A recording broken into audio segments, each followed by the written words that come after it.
I don't have to tell you things are bad. Everybody knows things are bad. Everybody's out of work or scared of losing their job. The dollar buys a nickel's worth. Banks are going bust. Shopkeepers keep a gun under the counter. Punks are running wild in the street, and there's nobody anywhere who seems to know what to do, and there's no end to it.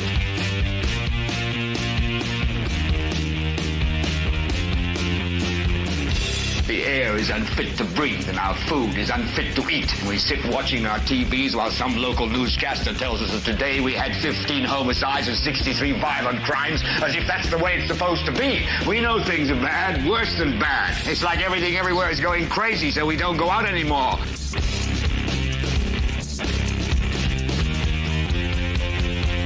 We sit in the house, and slowly the world we're living in is getting smaller, and all we say is, please, at least leave us alone in our living rooms. Let me have my toaster and my TV and my steel-belted radios, and I won't say anything. Just leave us alone. Well, I'm not going to leave you alone. I want you to get mad.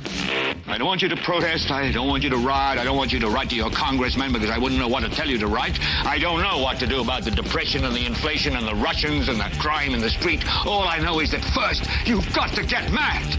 You've got to say, I'm a human being. God damn it. My life has value. So, I want you to get up now. I want all of you to get up out of your chairs. I want you to get up right now and go to the window, open it, and stick your head out and yell, I'm as mad as hell, and I'm not going to take this anymore. Well, hello there, ladies and gentlemen, and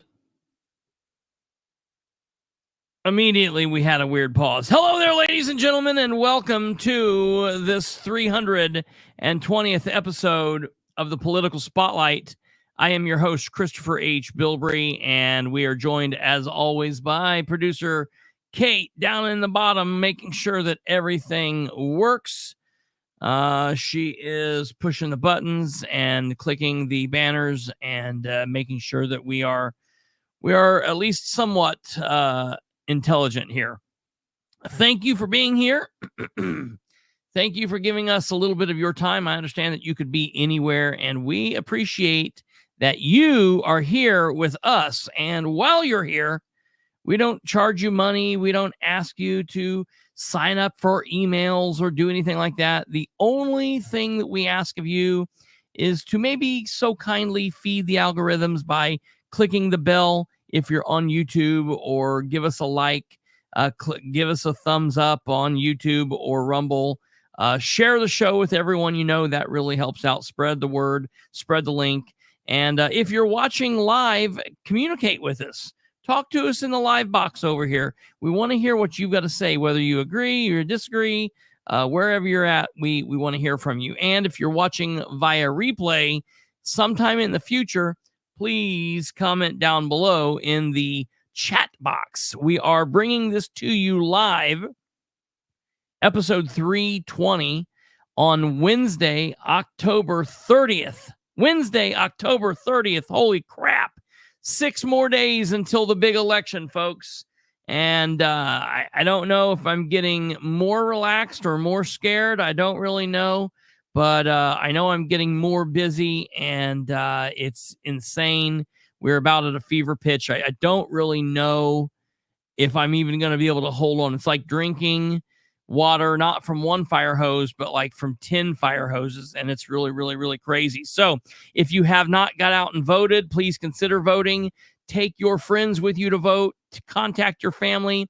If you're someone that posts on Twitter and Facebook and TikTok and all of that crap, and you're posting, you're posting your cat pictures, and you're getting on and you're commenting and telling how crooked and crazy Larry Savage is, and you're telling everybody how everyone's criminals. If you're able to get on and do all that crap, you should be able to get on and post, hey, a quick reminder, folks, get out and vote. Make sure you're doing your part, because I've never been one to say, this is the biggest election of our lives. people say that every election. And of course it is, because every election is one after the last election. And it is the biggest election. But this, ladies and gentlemen, truly is the biggest election of our lives. And I wanted to say just briefly the quick little blurb that we bought intellectually. I come up with this all on my own, live from the upstairs basement, inside the cupboard under the stairs. I'm glad that Joe Black didn't say that. That's my intellectual property solely. So we're going to be joined, I think, by two guests here this evening. This is kind of a part two. If you were here last night, there was a part one that we talked about, and it's kind of a continuation, really. It's almost like a part two, because we first covered this back around October 3rd, 4th, 5th, somewhere around in there. One of our contributing correspondents from Madison County, Katherine Callahan, came on, and we talked about this situation after the public test in Madison County and the wild hubbub that occurred over there. So last night we kind of went through it, and I laid out like my thoughts on everything. And then tonight is a part two. So here in just one moment, we're going to be joined by the man of the hour, Larry Savage himself. He's going to be on, and he's going to, let us know. We're going to get to see if he's like a wild, hardened criminal out here with all this criminal intent, or is he just a person? Okay, we're going to talk and find out kind of what goes on. And obviously, I want everybody to know a couple of things. First of all, this is an ongoing criminal investigation. It is now a criminal. It's an ongoing criminal trial, at some point. And he is in defense of himself, as anyone would be. So obviously there are going to be things that he can't say, and there are going to be things that, I'm just not going to ask him, because I'm aware of things that he can and can't say. So it's going to be pretty limited with all of that. So I just want everyone to be aware of that up front. Number two, I've seen a lot of people say this today, and I want to say this before Larry even comes on. I want to get this out there. When I've posted about this, I have said, number one, that he turned himself in. He was arrested. He was booked. He's charged with these 2 counts. We'll talk about that here in a minute. And now he is allegedly accused of doing this. And everyone says, no, he's not allegedly accused. He did it. He said he did it, and we watched him. Listen, folks, surely to God, you understand how the American justice system works. The man that, goes out and kills 7 people and in front of the television camera is still innocent until proven guilty. I know that a lot of people are confused about how this works, and so often in American culture anymore, we are guilty until proven innocent, and then even if proven innocent, people still say, no, he's guilty. But that is not how it works here. We are innocent until proven guilty, and just because we know an angle of something that we've seen, we don't know the entire puzzle. And oftentimes in a criminal case, in an investigation, it's kind of like getting a puzzle, 100-piece puzzle of a nice family picture of a bear, 3 bears in the woods, and it's a 100-piece puzzle. The only difference is when you get those puzzle pieces and you dump them out and you put them together, you only have 72 pieces. Now, even though you have some missing pieces in there, you can still put 72 pieces out of 100 together. And even though you've got those missing, 27, 28 pieces, you can still tell what it is. Okay. But there's always going to be pieces that are just unknown. They say in things like this, there's always 3 sides. There's always 3 sides of the story.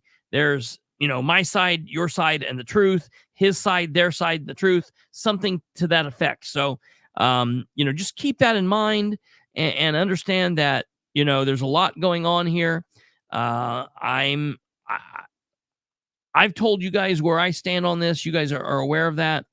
So we're going to bring Larry on, and we're going to hear, a brief statement, synopsis of what he's got to say. Before we get there, I do have to bring this forward, and I do have to announce this. And I know that this is a really heavily Madison County audience probably tonight, and it's a big Madison County thing, and that's going to be the majority of what we're talking about. First and foremost, I want to say, don't click this off just because you're from Henry County, because you're from Marion County, just because you're from Colorado. Folks, this is about election security. The name of tonight's episode, I called it Savage Politics, play on words. And then the subtitle is Stolen Ballots, Election Integrity, and a lot more.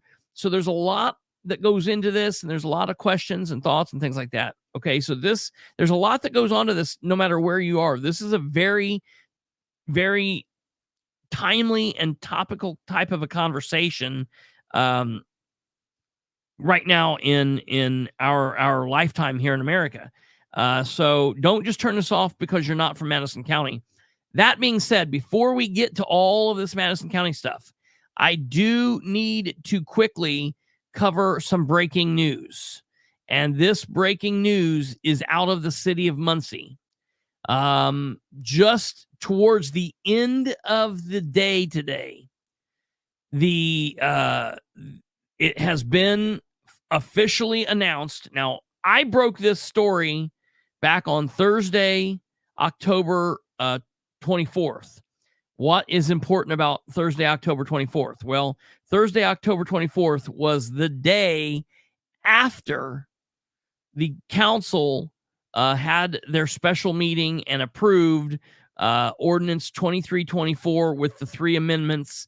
That's the 2025 budget, where they made reductions in the budget, and they trimmed 3 positions from what they were funded to zero, effectively getting rid of 3 positions: the deputy mayor, the deputy controller, and the communications director. The mayor of Muncie did officially sign off on that budget today. It is signed off. The budget is passed. We are going into 2025 with the budget that the council approved. All right, we're going to talk more about this tomorrow. So if you're interested in this, we're going to be talking about this tomorrow in great detail. He went on about a 11-minute kind of a rampage, as much of a rampage as good old Dan can get up to. Shucky darn, heck and damn it, that kind of stuff. Like he cusses like a little kid and all of that. So, he was like really enraged, and he kind of goes after Nora for some things, and we'll look at that. The takeaway from this, ladies and gentlemen, is Richard Ivey, the deputy mayor of Muncie, issued his resignation to the city of Muncie, to the city mayor today. He resigned as the deputy mayor. Now, I am not aware if that resignation is effective immediately, effective at the end of the year, effective in 2 weeks, 2 months. I don't know what the deal is. We're only a couple months away from the end of the year anyways. But we will get that resignation letter through a records request. But I did bring this to you just 12 hours after the council meeting. A source of mine had said that he was going to get a job for the Muncie Sanitary District. And in fact, he will be taking a position with the Muncie Sanitary District. I don't know what position. I don't know if it's going to be administrator, or if it's going to be HR director, or if it's going to be something different. I will tell you that the HR director position that had been up on their website, like they were looking for it, it is no longer listed as a job they are hiring for. So my thought would be that he is going to be the HR director. He does have experience as an HR director. He actually worked HR under Mayor Dan Cannon in the city of Muncie back in the 90s. So he does have some experience there, and it would kind of be in his wheelhouse. So the mayor announced that today. He was very upset. Grr, you know how that goes. So we will be talking about that in more detail tomorrow. But I did break this back on Thursday the 24th. I just wanted to bring this to your attention and let you know that it is now official. And so, there are lots of times, as you guys are aware, that I say things and that stuff does happen to come true, no matter how long it takes. But, it is what it is. All right, enough of the Muncie stuff. That's that. Take that. Do what you want with it. Post about it. Go out. Be merry. And come back here tomorrow at 9 p.m. for more commentary on that. Now, ladies and gentlemen, without further ado, we are going to bring on, I want to tell you, the first of two guests. Our first guest is going to be Larry Savage. We're going to bring him up here in just 1 second. And then we're going to talk. Now, I talked to Katherine. I don't know. I haven't been on the comments. I don't know if she's in the comment section yet. I know she had some things to do. I hope, I'm keeping my fingers crossed that we will have Katherine on here in a little bit. I'm not 100% sure if she's had a long day today, and we've kind of talked through patients and things like that.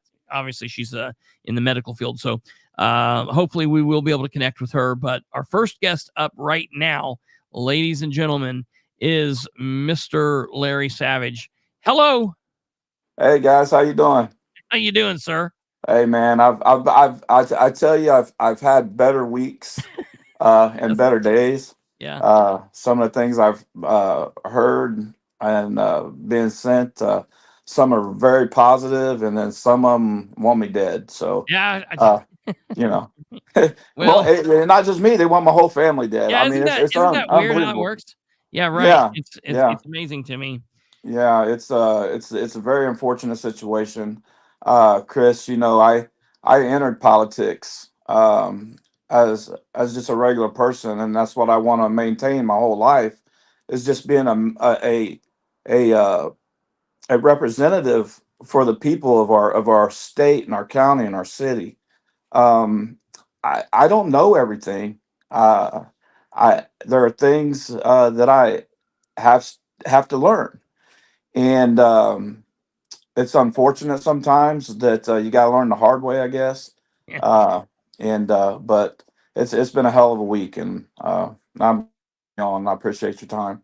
No problem. So I guess straight off the bat, Mhm. let me ask you, and I know, like I said, we said it ahead of time, but obviously with everything going on there, you're going to be limited in what you can say. But just Yeah. straight off the bat, was this some kind of evil plot that you had to overthrow or do anything with this upcoming election? Were you trying to overthrow the count or do anything wrong? Did you have any kind of ill will or ill intent here?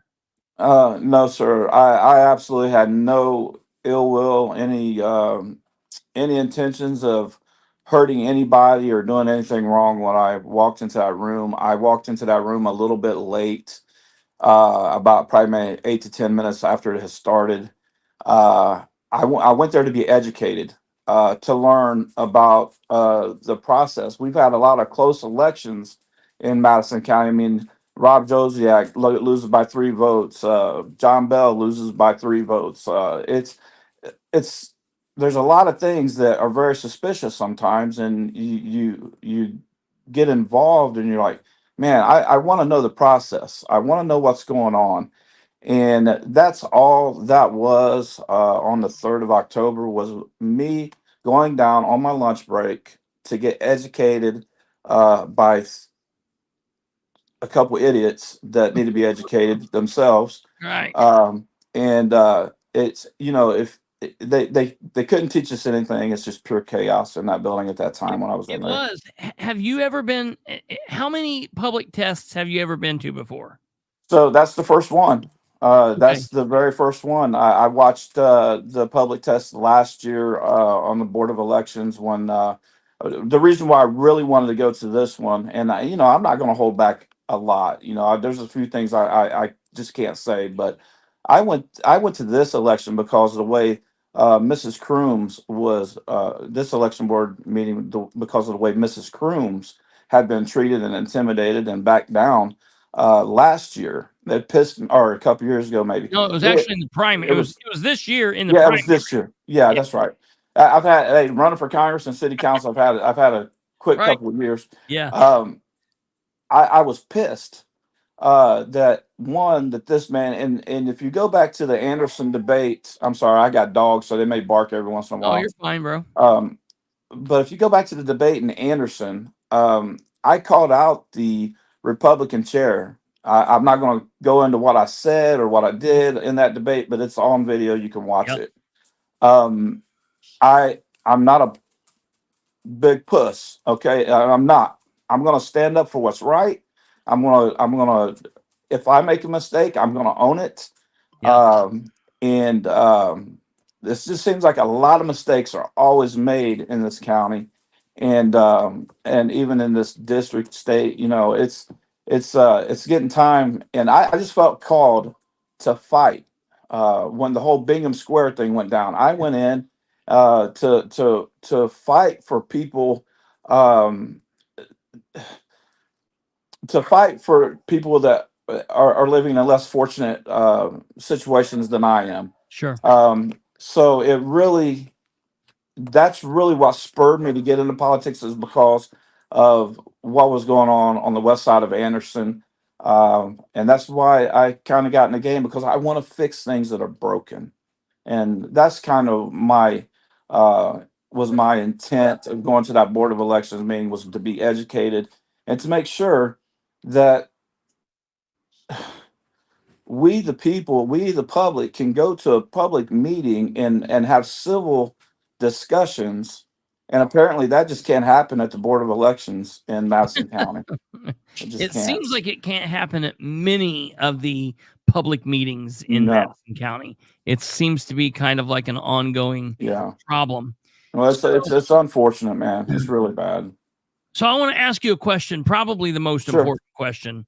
Okay. And that is, obviously you've said like you had no ill intent or no ill, like did you in your mind, did you let me ask you this. This is probably most important. First of all, you said you were on your lunch break. So I think that's very interesting. You weren't, this wasn't like a day off. You left working to attend this, and then when you left, you went like back to work, right? Yeah, we were closing our pool down at the apartments, and I was in flip flops and shorts and a sweatshirt. Okay. So, because I had to get in the pool and pull plugs and drain it, and so I really wasn't dressed for it.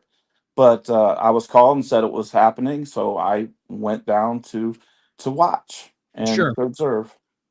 Sure. Okay, so that's important. Number two, I want to ask you this.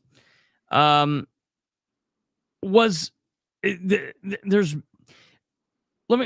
of all, let me back up. Can you recount how soon before the date of the 3rd were you aware that the public test was being held on the 3rd? Like, did you know this weeks before, or did you find this out sometime just like a day? I mean, when did you find this out? I didn't even see it posted at some point. They must have posted it at the last minute. I'm not sure. I did not know about it until a phone call was made. I'm not going to say who the phone call was made by, but a phone call was made saying that that the Board of Elections was having a public test. I didn't know, and I didn't know. It only takes me about 2 minutes to get from the place I work to the county building.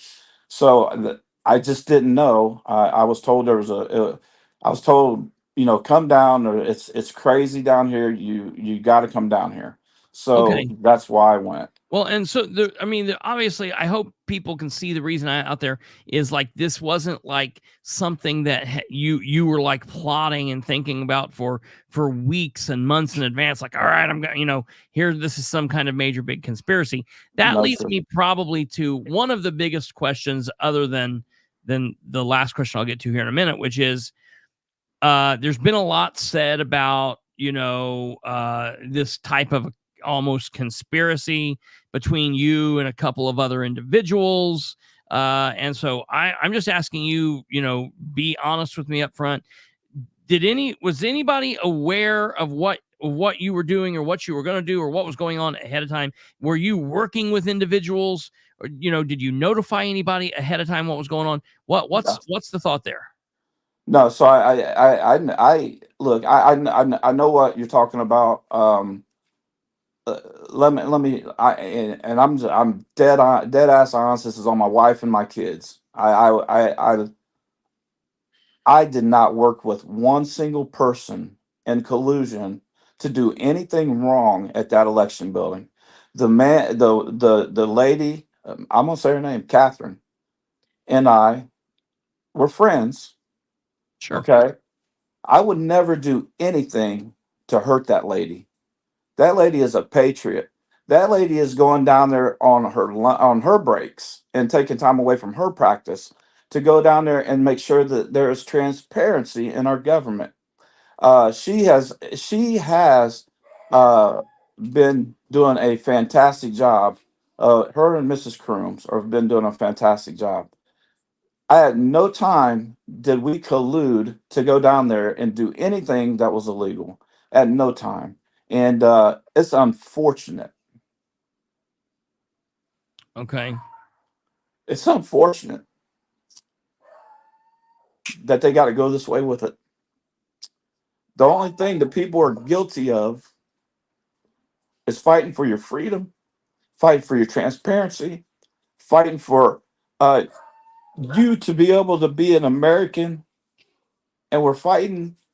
I'm sorry, I get emotional. You're fine. Um, we're fighting so hard, and it takes a lot of our time. We work full time jobs. We go down and spend 3, 4, like when the correction officers needed the sheriff's deputies needed raises. We sat in that room for 8 hours after we worked an 8 or 10 hour day. Um, it's important what she does. It's so important. You can learn from her. Yeah. You can learn from Mrs. Crooms. You can learn from Mr. Smith. You can learn from all these people. If us fighting the same fight, 4 or 5 or 6 or 7 of us against 30 or 40 individuals that are doing the wrong thing,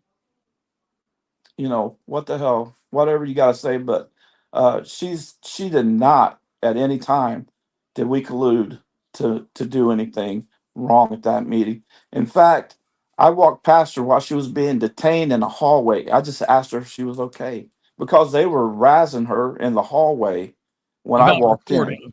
about reporting. Yeah. I walk into the thing. They told me I had to sign in. Went ahead and played by the rules and signed in. I'll never do it again. And I've learned a lot in the last week. And she, she's legit, and she's good at what she does, and she's a good friend. And I would never, ever try to hurt that lady. I would never, ever try to hurt anybody in this district, in this county, the state. I'm here for the right reasons. I'm here to make sure that your kids have good schools to go to. I'm here to make sure that your roads are being properly paid for. I'm just here to serve the people and make a difference. And it's unfortunate that they're dragging innocent people into something that is bullshit. Okay. So let me ask you, this is now here's kind of the hard questions, and you obviously answer Yeah. what you can, and I understand. Yeah. So we've had a person in the comment that has asked, and I think it's probably a pretty decent question. Sure. Let me get back to this. So it's someone's saying, how did the ballots end up in your pocket? You're not saying that, like, oh, I don't know how these, the cocaine's not mine. I don't know. It's my Mhm. friend's. Yeah. I mean, we've all Um, seen the videos. Like, yeah. you're not saying, you haven't said that someone else put them there, or this Oh, is what you're alleging is, or what you're trying to, and dancing around this, that the intent behind what you were doing is being blown out of proportion, but that you are the ones that put the ballots in your hand, and that you walked out with those ballots. I mean, yeah. you're not denying that, right? Not at all. Okay. Not at all. I was handed by the lady in the red and white shirt. Um, I was handed that one. And you want to know how I got it? I had it in my hand and I stuck it in my pocket. I don't carry paperwork around. I stuck it in my pocket. It is what it is. Um, so yeah, I mean, I picked them up and put them in my pocket. But And well, yeah, go ahead. well, and I mean, did you do this so that you could then go in either during an early voting or on election day on Tuesday, November 5th? Did you have the intent or the plans to cast an actual ballot and then cast extra ballots? Or, No, what was your intent with these? I mean, were you just look, listen, here's the thing. I've yeah, went to meetings before and they have all kinds of paperwork. And I picked up paperwork and I've done that. Now, I've been to lots of public tests from all over, and some places they have some tests, they have documents that you can pick up and take home. They print out a report for people. They print out a report for the media. There was a honestly, after the chaos that occurred there in Madison County, WTHR ran a news segment that same day of Marion County's public test, and they yeah, printed him out a report, showed him who was on the ballot, and the news anchor held that up there, and he didn't do anything wrong. So I mean, I guess just my question is, and you don't have to get into all of the right, why, you'll do that obviously in court, yeah, but there was no ill intent. Like, I guess the big thing is, and maybe you can speak to this or if you choose to or whatever, but there's been a lot said about you walking by and whispering something to Katherine. Now, I've listened to this multiple times, and I can tell you from all of my equipment that I have, mhm, I cannot, I'm just going to tell you, I'm just going to put it out there. I can hear two words. I can hear you say the F word. I can hear you say mhm, fuck, and I can hear you say count. I do yeah, not hear anyone, you or anyone else, say I'm fucking up the count. I don't no, hear you say I'm trying to, or I hear the F word and I hear count, and yeah, that's what I hear.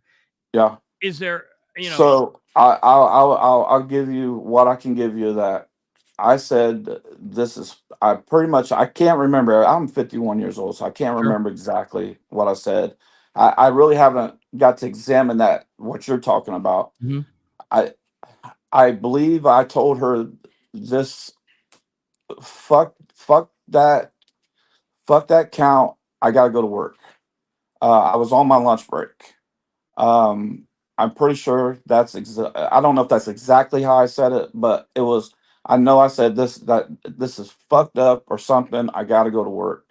I can't remember if I said count or what, but I'm pretty sure I was specific about the count. I got to go to work. I couldn't wait around for the count. There was yelling, screaming at each other about video, and there's people walking around. Linda Smith's nowhere to really be seen around me. She was supposed to come down and educate me like she told me at the beginning of the meeting, and it never happened. So this kind of lies at her feet as far as I'm concerned. And the way she went about this is fucking piss poor. Yeah. But I'm a grown man and I can say fuck if I want to. So how about that? Yeah. Yes, sir. I usually don't, but Right. I'm just being It a little is. pissy. I'm a Yeah. little pissy right now. I So hear you. I hear you. Well, so okay. I mean, do you have anything else that you want to yeah, say or before I we do. okay? So listen, uh, to the people that are there, I went there for you and for us.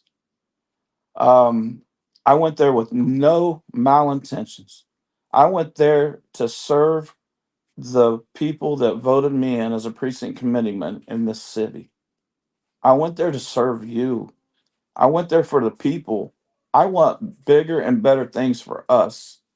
They take and take and take and they never give back.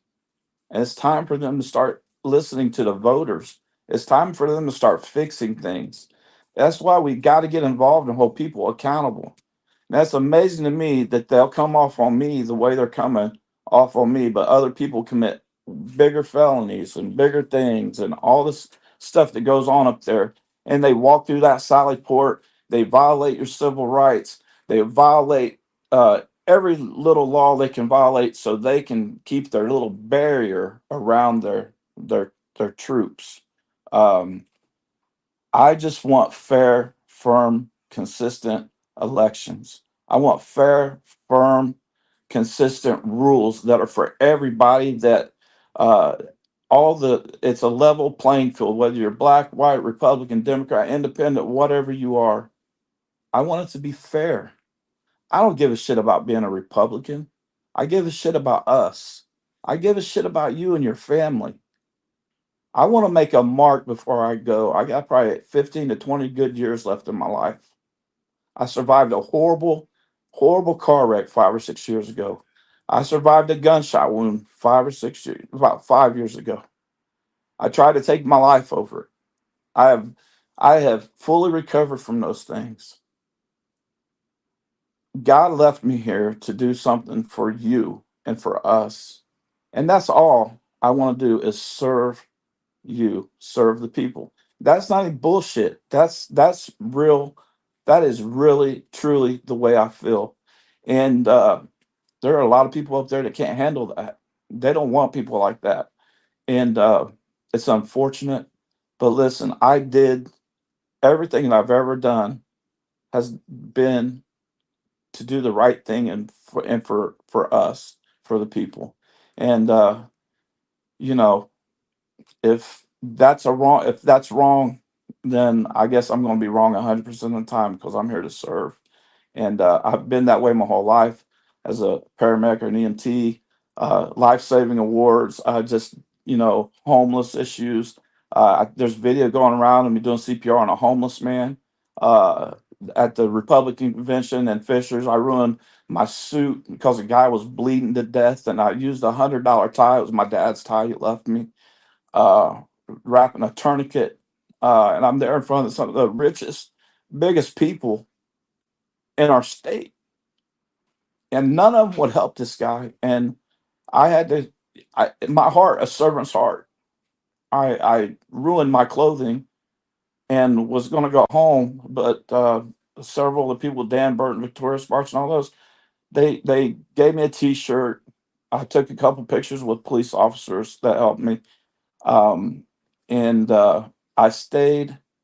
But I'm here for us, for you. I don't give a shit about these politicians. I don't care, but I care about you, and that's why I do what I do, and that's why I did what I did, was go there and serve you. And with that being said, I, I, I, my wife and my kids have kind of suffered through this. I worry about them more than me.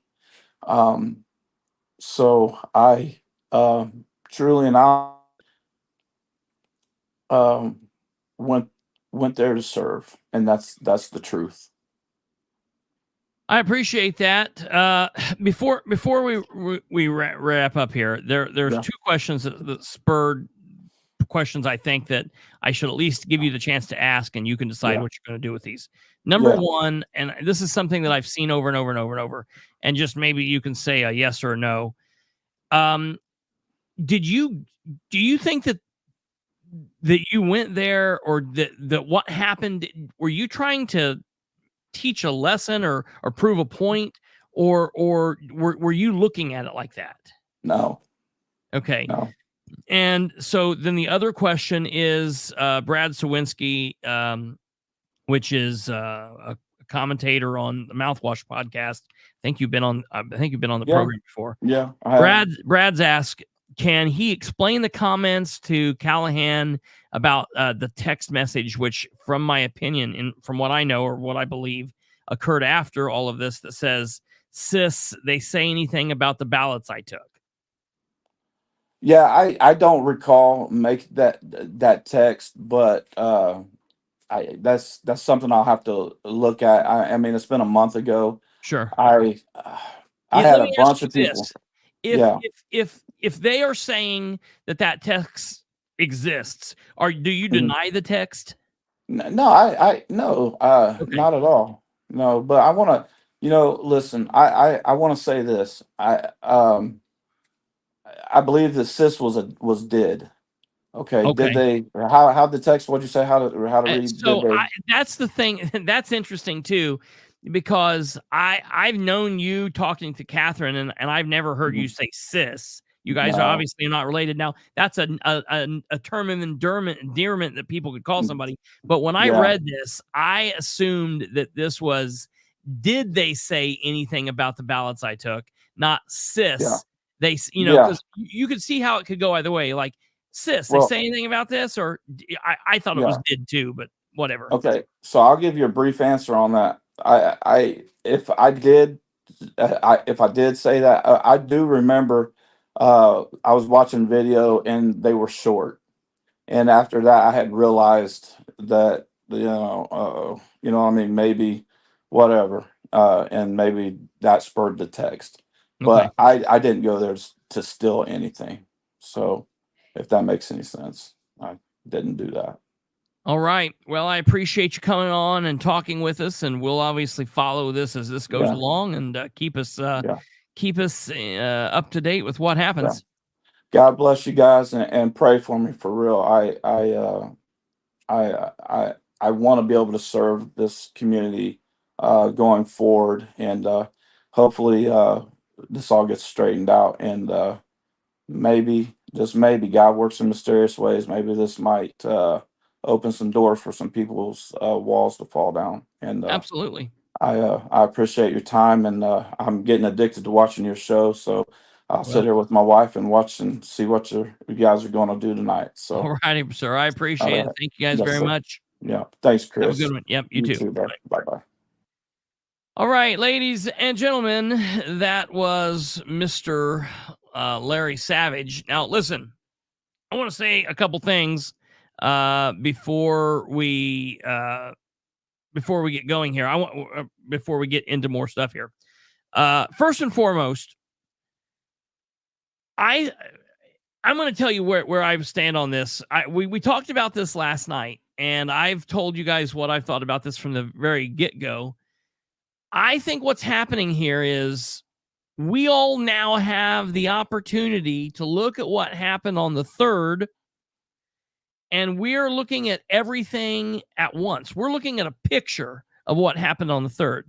Keep in mind, though, on the 3rd, they were living in a linear pattern. So the meeting started.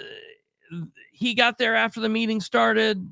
Chaos ensued, and he was moving along doing different things. He left, and then things happened. There were other conversations people had. And let me tell you, when they noticed that they were short ballots, the ballot workers didn't immediately notify the election board. You can see all of this. This is all out there. You can watch this. She didn't pull anybody off to the side and said, "Hey, I think we're in trouble here." A lady walks out the door. She comes back a few minutes later, and she's got 2 other ballots.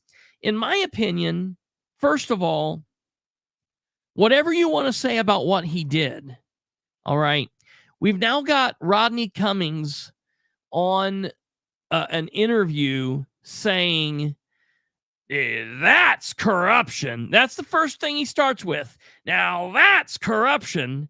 Well, what is he talking about? I tell you what I think that he's talking about. I think he's making a point that he's saying these people, Catherine and Larry and Bree and Cindy and McKinney and all these other people that are pointing out issues, they're all saying that we're corrupt. We, the elected officials, are corrupt. But this is corruption, and I'm going to show you.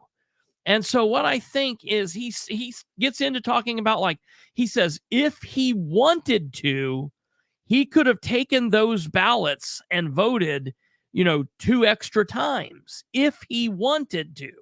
Well, my question is, did they set him down and interview him? Did they ask? Did they give him an interview? Did they ask him if he had the intent to do this? Did they ask him what he did? Now, I will tell you, I've been to a lot of public tests, and I have never picked up a ballot and taken a ballot out of the room with me. I have been in front of the election board before, and I have taken a sample ballot, and they have given me a sample ballot. Just as Dave Sargent said, anybody can go up and get a sample ballot. And I think that people are looking at the different things and are looking about, I think what happened is all of this shit happened. And then Katherine says on there, and you can hear Katherine say it. She doesn't say it like she's like, ho, there's missing ballots. She says, now they say they're missing ballots. And so we're seeing. And then all of this other stuff happens. And then Larry afterwards sends this message. And who knows? Maybe I have no idea. Maybe he took these ballots. He thought he could take the ballots. We'll find out. I don't know. I'm sure they'll present something in court. And then someone called and said, hey, wait a minute. They're missing ballots. And he's like, oh, shit. Wait a minute. Well, did they say anything about the ballots I took? That's how I read that. That's how I see that. Okay. I also don't think that if you go out with these ballots, he walks out, he's like, listen, this is exactly what happened. Larry walks in, and I want you guys to understand, and I don't say this, I'm not being mean to Larry when I say this. I don't know him. We have just started learning about each other, and we've talked. It's not like we're friends from 20 years ago. I'm not covering for the dude. If he's doing something wrong, if it comes out that he's done something wrong, I'll say, hey, he did something wrong. But I don't get that. I've not seen that. I haven't seen that. And I don't believe that there's any ill will here. But here's like what they're saying. The meeting started. Larry came in. Oh, no, that I thought it was going to be. The meeting started and Larry came in.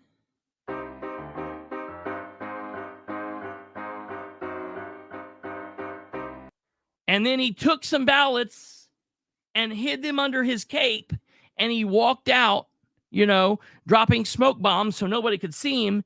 Then he walks outside where there are cameras everywhere, and he pulls them out waving, look what I did. The crime of the century. Me and Trump, we're going to take Madison County down, showing them to Sean Smith. And they want to drag Sean into it because he patted him on the back. Like, did they lip read? Is there audio to these things? I don't, those two incidents don't have anything to do with one another. To me, if he was pulling off some kind of crazy crime, he would have just kept going. He's not going to whip them out and be like, look what I did. Or maybe they would have got back at the layer later and taken a look at them. Also, they keep saying that like they served the search warrant and they found them in his car. No, they got there and he gave them over. They keep making this far more sinister than what is actually happening here. And I don't believe that's really true. But I want to show you guys something here really quickly. Larry is charged in the state of Indiana versus Larry L. Savage Jr., 48 C06-2410-F6-003286, Madison County Circuit Court number 6. And it was filed on 10/28/24. Okay. I want to show you guys this. This is very important. This is very, very, very important. Okay. Here is what Larry is facing. All right. And blow this up here so you can see this. 1 count of removal or destruction of ballots. Indiana Code 314.2.24.2. And that code says a person who destroys or misplaces a ballot. First of all, he didn't destroy or misplace them. He took them, and I'm assuming from his perspective, he thought that he could, and he just thought it was another junk item that he got.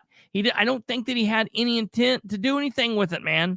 I don't think that there was anything past that day. with the intent to substitute another ballot for it. Well, he did not substitute another ballot for what he had. He didn't take what they had and slip something else in. He just took it. Or with the intent to prevent it from being counted. Now, I understand that this is a public test and it's to be ran like it is, and it's, they're to be sealed away. I think there's some question on whether or not Madison County has sealed their tests in the past. I'm in the process of looking into this. That's going to be like a process, okay? Madison County is very difficult to work for or work with. They don't do records requests the way anybody else does. They don't respond to them in a timely manner. They fight you on everything. Any other arrest like this, like let me explain something to you. Back in July of 2023, we had a triple homicide in Delaware County, and directly after, a couple days after that homicide, matter of fact, it's currently in trial right now. I think the jury just got the case. When they arrested the suspect in that triple homicide, when they took him to jail and arrested him and booked him in on his criminal charges, and they filled out a probable cause sheet, I was able to receive that probable cause sheet within 6 hours of his arrest. I have requested Larry's probable cause sheet from the Madison County government, and they refuse to give it over. They have refused. Now, I know they haven't refused everybody. I know that I know that Channel 13 has received it, but they refuse to give this record to me. Look, they don't like me. I'm not a fan of them. They're not a fan of me. But that's not how public record requests. It doesn't matter. They cannot like me. They can think I'm the biggest piece of shit walking before or after Larry. But they don't get to decide whether they're going to give me the records or not. So I think that's interesting. But this 3-14-2-24-2, I'm telling you, I think that any attorney worth their salt, and maybe not even worth their salt, could easily have this either dismissed or could definitely overcome this challenge. All right. I don't see them being able to prove this in front of a jury or a bench trial. I do not see it. I do not see it. All right. Moving on. Theft. 354342A, a person who knowingly or intentionally exerts unauthorized control over property of another person with the intent to deprive the other person of any part of its value or use commits theft, a Class A misdemeanor. Okay? Here's the thing. He obviously knowingly took this. All right? I could say he obviously intentionally took it. I think where you're going to run into problem is proving that he knowingly or intentionally did this with the intent to deprive, because obviously there's no value, but it's use. So get rid of the value with the intent to deprive the other person, the Madison County government, from its use. I don't think he had the intent to deprive them of its use. I think he thought they ran it through the machine, they counted it, and we just have this. There's someone else on here. Wait a minute. Let me get back to this comment. This person had just said, let's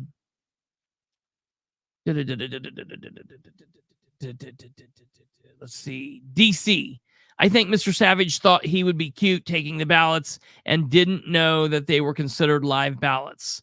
That may be true. I'm not disagreeing with you. I don't think, though, that he thought like this. And listen, I will tell you, and I'm not going to get in any further commentary about this other than to tell you, when all of this first happened and when they went to his house and raided them and did all of that, and I first talked to Katherine, and Katherine contacted me and was like, what? what is going on? Like, this is nonsense. And now my name's in it and Sean's name in it. Like, what the hell? She seemed genuinely shocked to me. Okay. I'm going to say that. Number two, the word that I got from Larry when I had a private conversation with him in the days that followed this was that he was upset that this all was chaos because he wanted to see all this take place. And that he was mad and he was getting frustrated that they weren't getting to the count. He had every intention, in my opinion, of sitting there through the entire count. Now, had he done that, they would have got to the point where they were missing these 2 ballots, and maybe they could have been like, hey, and he would have been like, oh, I have them here. But he had to get back to work. That's the reason I asked him. First of all, he didn't learn about this weeks in advance. Nobody did. They published this at the last minute before the 48 hours was up. All right. So that's important. Number 2, even though they did that, I learned about this the night before. I think Katherine learned about it like the night before. And maybe Larry learned about it then, or maybe Larry learned about it the next day. But I think Larry had the intention of going to that meeting and sitting through the meeting. So when Larry says, and listen to me, I'm putting this out there.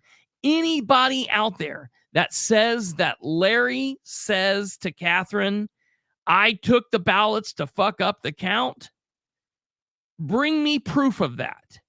Because I have listened to this from every angle possible. And I cannot hear him saying that. I do not hear Larry saying that.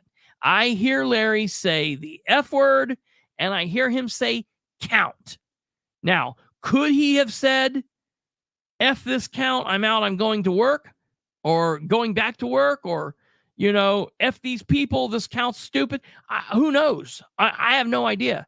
I hope someone can clear this up, because the equipment that I have been unable to do so. And I have listened and stressed and tried. I've been doing this all day. And I cannot get, I took the ballots, I would want someone to bring that information to me. I want someone to bring that to me, because I have not heard that. Messing with the election in the current political climate is no joke. Absolutely. I would agree with that, Brad. I don't think that he thought he was messing with it. I mean, there is a world in which I could see Larry going in and being like, can I have these ballots? Or I'm going to take these ballots thinking they take. I don't think that he had an intention. I mean, and I'm just telling you this is from my background of dealing with criminals and sitting through interview and interrogation. And I know there's people that said, oh, I don't like that he swore on his kids. People say things like that. I wouldn't do that. People do things. They think it gives them more credibility. I'm just looking at Larry, and I do not believe that he had ill intent. Maybe I'm wrong. Maybe I'm the stupid one. Maybe I'm naive. I don't think that I am, but I guess time will tell. Time will tell. Odd argument. If they're truly live ballots, then explain the legality of Madison County recreating the ballots. So live ballots were missing, and they recreated ballots to get the desired result, which is a problem. And that is also what Katherine was saying, which people then got her. Now, I have seen Katherine has now appeared down here in the box, so we're going to be bringing her on. Real quick before I do want to say this really quickly to DC Swamp Drainer, who says he doesn't seem like he's for we the people. He seems self-centered. I could understand that, and I can understand you saying that, and I can understand people thinking that, and people have a right to think that. People should be very leery of people wanting to seek power, especially after everything that we've gotten from all of these people all over the place, from the local to the state to the federal. So I don't hate on you because you think that. He would have to maybe do a lot to prove otherwise. And, we've got to look at people's mannerisms and how they talk. We've got to look at people's past. We've got to look at, health and mental health and everything that is enveloped with a person. And, that's the reason why you can't take any one, like when they say, well, if people look up and to the left, they're lying.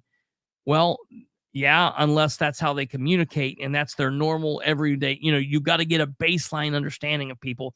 And some people can get that quickly and some people it takes time. I'm not saying don't question Larry. Absolutely question him. And I'm not trying to protect him. I'm just letting you know from my perspective, I don't think he had any ill intent. All right, let's bring on Katherine. Well, I wasn't sure there was going to be any more oxygen. Ha! We're here we go. All right. All right. So I got a couple. I've been reading the Hold on. comments here, and so all right, we got Katherine. We're ready for Katherine. listen, yours ran out about 2 hours ago. So, Go ahead. anyways, but you know what? Thanks for having me on. Number Yeah. one. Number two, I will say that, I'm very blessed to have a platform to even share a lot of this information. So last night, I know you wanted me to come on the show. I just wasn't feeling it. Yeah. There was a lot going on. I will say today it's been even a bigger, and I don't generally cuss, it's been a bigger shit show than Yeah. you could have. We made CNN news. We made national news. Thank God my mother only watches Fox. Thank God my mother believes only in Fox. And thank God my mom says anything that's on CNN is a spew of lies. So I'm safe with the fact that you cleared me with my mother. And if anybody knows me and my mother, that's a very important issue. So I just want to say to hell with the Madison County Prosecutor. If they're on Fox, we'll have a different problem. to hell with the prosecutor, to hell with the cops, to hell with jail. But as long as my mom is watching Fox News and she thinks CNN is lying, I am good. And That's right. Thank God. All right. Listen, when I was a kid, I was like, the cops can take me to jail before I go home to my mother. Now, my mom's 89, and I still fear my mother. So Right. I will just tell you that. So but on the other hand, Sean Smith has made some comments here, and I'm going to talk about those. Sean Sure. says, if Larry would have cast those ballots on election day, the over and under counts would have reflected more votes than those who checked in. Ding, ding, ding, Well, ding, ding. this is interesting. Today, an inspector opened the box of ballots and dumped them out on the table. And I guess they're supposed to count them before they take them over to make sure their counts match. Say that again. Yeah, exactly. So the box that you guys put your ballots in was opened and counted to make sure the ballots match the number of people who voted for the day. And then as long as those match, then they take them over to the courthouse. Okay. Now, if that is the process, I will say that's a very uncomfortable process because I don't feel that those should be matched up until the day of election. And if you were doing your job all day, this isn't a cash register, people. I'm not trying to cash out at the grocery store waiting for the other clerk to come in. Your ballots, you should know that you've run a tight ship all day and it should match by the time you get over there. That would be a check and balance that should be in place, that on election day when they're pulled out, if that doesn't match who was working in that polls, we've got a problem. Yeah. So I was not real happy with that whole discussion. Now, I know Madison County has run out of envelopes, and so they've had to get some makeup ones, which are much bigger than the ones we've had. So now they've cut a bigger slit in the boxes. So now they're altering the poll boxes.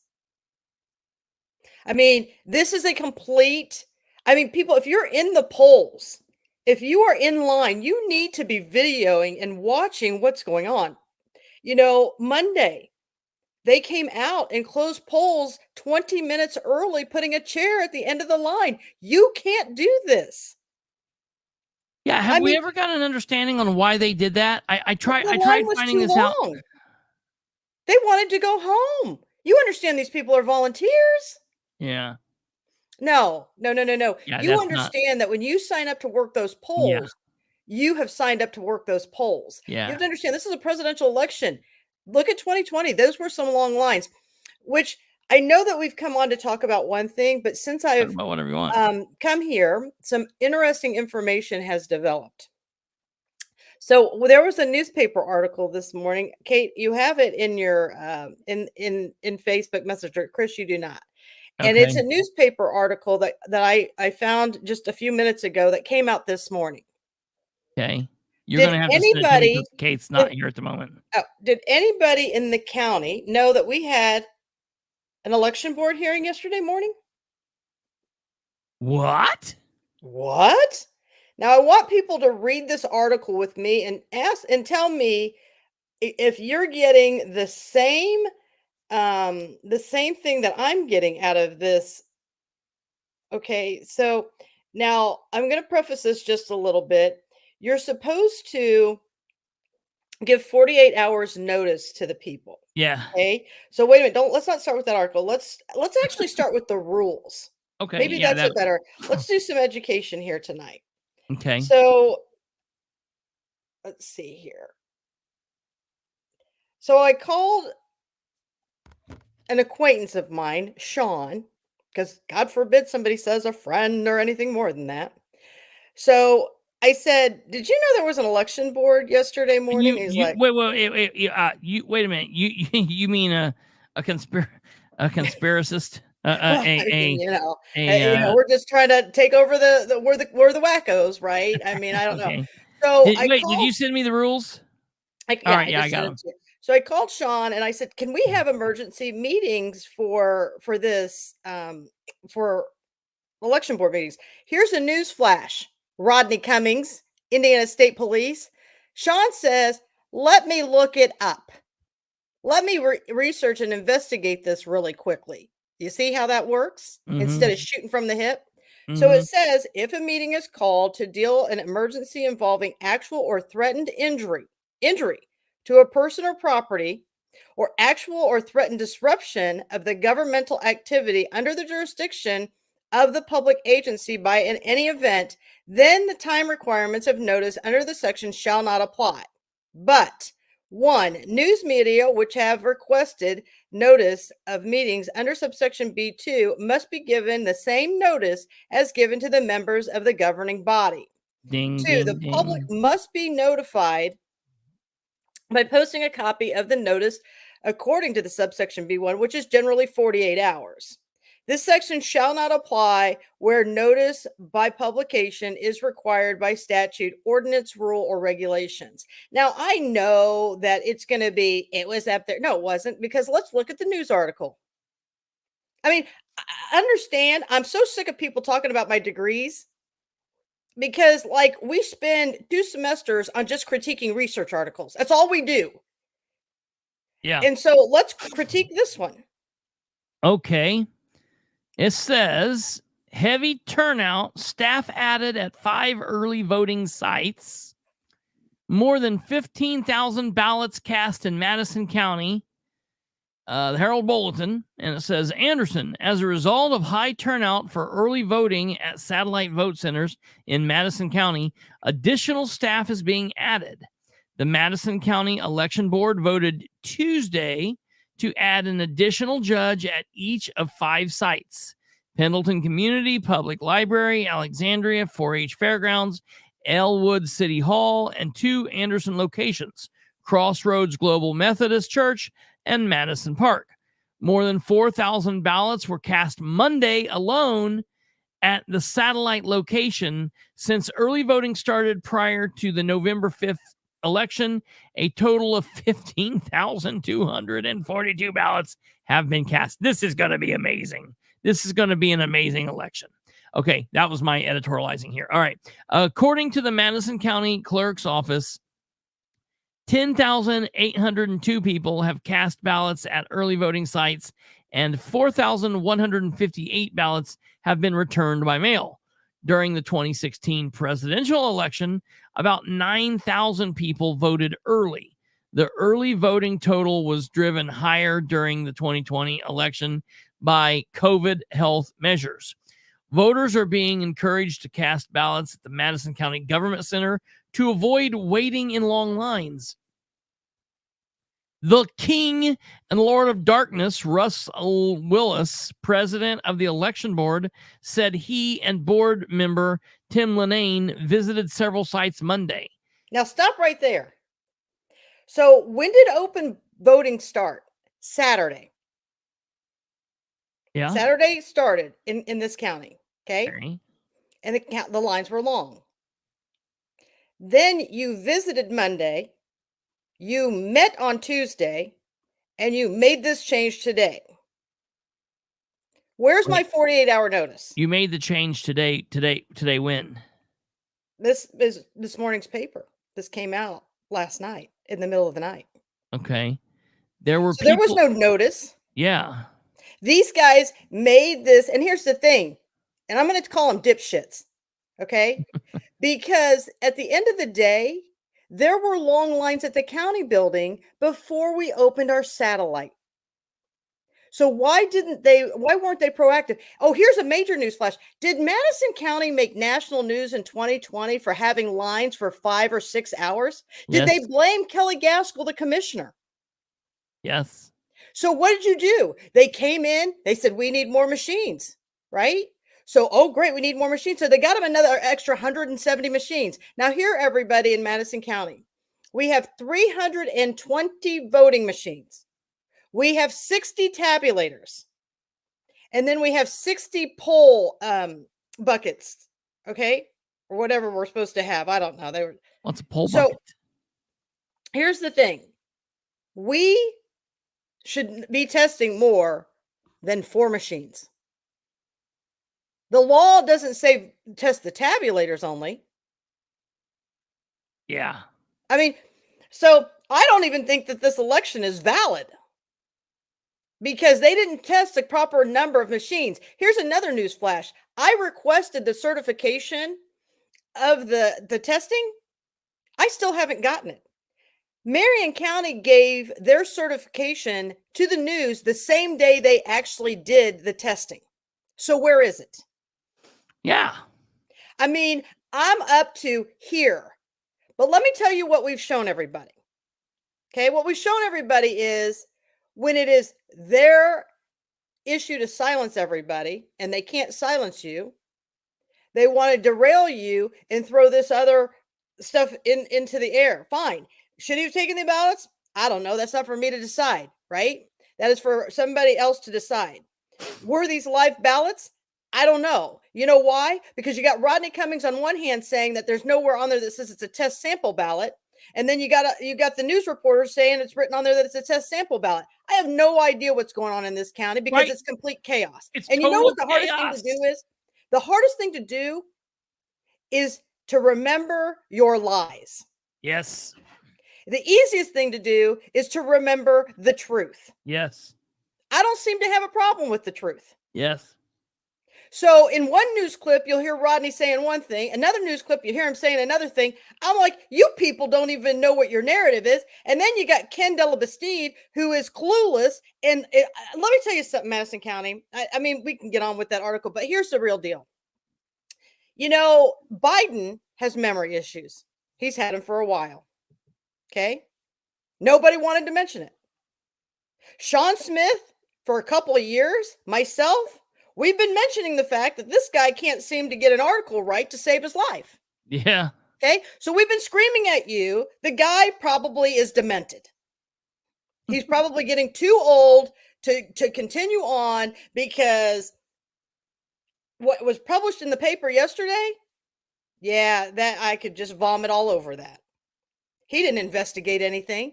He went in and made a narrative and put it in the paper. Yep. Now, so we got our own Biden in Madison County. Okay. Then you've got what state was that where like the DA was having an affair and then that was Georgia. And were they charging Trump or something crazy like that? Is that what was going on? Yeah. So we got Linda Smith, who clearly has had an affair with Rodney Cummings. And so we got that going on. Now, And I gotta then say, I've we- heard people say this before. I don't know where that proof is. I don't know, but I mean, I've heard this rumor for a very long time. Well, it's not a rumor. I mean, I'm sure there's people watching this feed right now who can confirm it Yeah, from back in the day. I mean, I've heard. back then we didn't heard have it. Yeah. pictures like we had, but there's enough going on now. I'm just over it. Yeah. I mean, I just am. If we're gonna just tell it, let's just tell it. So we Yeah. got that going on in Madison County. And do I care who's sleeping with? I don't care who's sleeping with each other. I'm just saying to you guys, what you're seeing going on nationally, we got it all right here in Madison It's all County. going on right here. Right? Who's Then have your you bed got been under? people who are hunting Trump. Other way around. Yeah. Right? So now look at Sean and I. We've put out the truth. Who's being hunted? I don't know how we got involved on this hunt, but we're involved. Maybe if Madison County was actually putting their crap up on video, maybe if they were transparent, maybe if the community was welcomed, maybe if they wanted to answer things, maybe, hey, here's a newsflash, maybe if the bimbo ran for a seat that she knew what she was getting herself into, that'd be a good idea. We now have had 2 elected bimbos in those seats. We've had Pratt, and look at that disaster, and now we've got Linda, and look at that disaster. Yeah. Okay? So as we go through this decision was made because it was such a mess on Monday. If you followed my feed, from printers not working, but they had those same printers problems over at Cross Street Church on Saturday. And then you're seeing them all happen on Monday. Why weren't you more proactive? You're seeing machines are getting taken out because they're not working. Why aren't we putting more machines into the polls? Why aren't we putting more staff into the? Oh, that's right. I think Katherine mentioned that on Monday. Yeah. And now all of a sudden we're making some changes. I mean, this isn't rocket science, people. This was coming. Have you not been paying attention to the news? You're the GOP. One's been an ex-senator. Do they not know what's happening? One was a state rep. What is going on? Yeah. So so what I want to share with you now, I've got a video. We're not going to watch this video. Here's a 20-minute video. Show the election meeting yesterday. It's in your, put it up there. Okay. It's in that same thing. It's in your messenger. Okay, give me a second here. Let me pull that up. Let me get this thing down here. And this is it not in your messenger? Kate has it. It's wait, just a did link you to yeah. messenger. Yeah, I'm just scrolling down to it. It takes me a second. I've got the spinning ball of death. Give me a moment here. Kate has it. Unless Kate can get it before I can. Damn it. Spinning ball of death.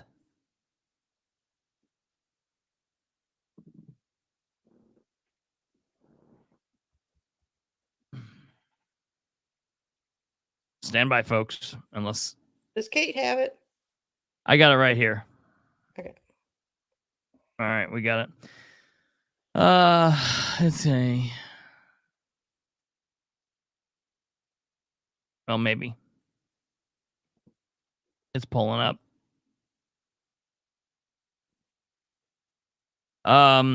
While we're waiting for this thing to pull up here, you're saying that this meeting was from yesterday? This meeting's from yesterday, and I want to show the public. I want to show everybody on here.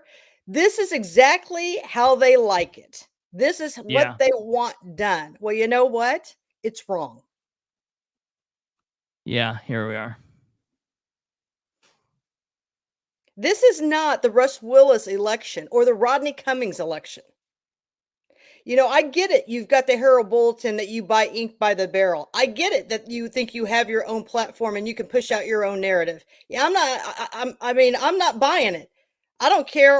I don't care if you take this. God is watching all of this. Right. I'm gonna tell you something. Look at what's in there. Wow, this is so disgusting, folks. You want to tell me that anybody knew of this meeting?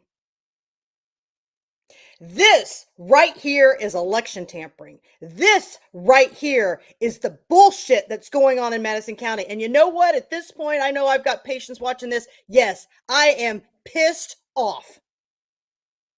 Well, yeah.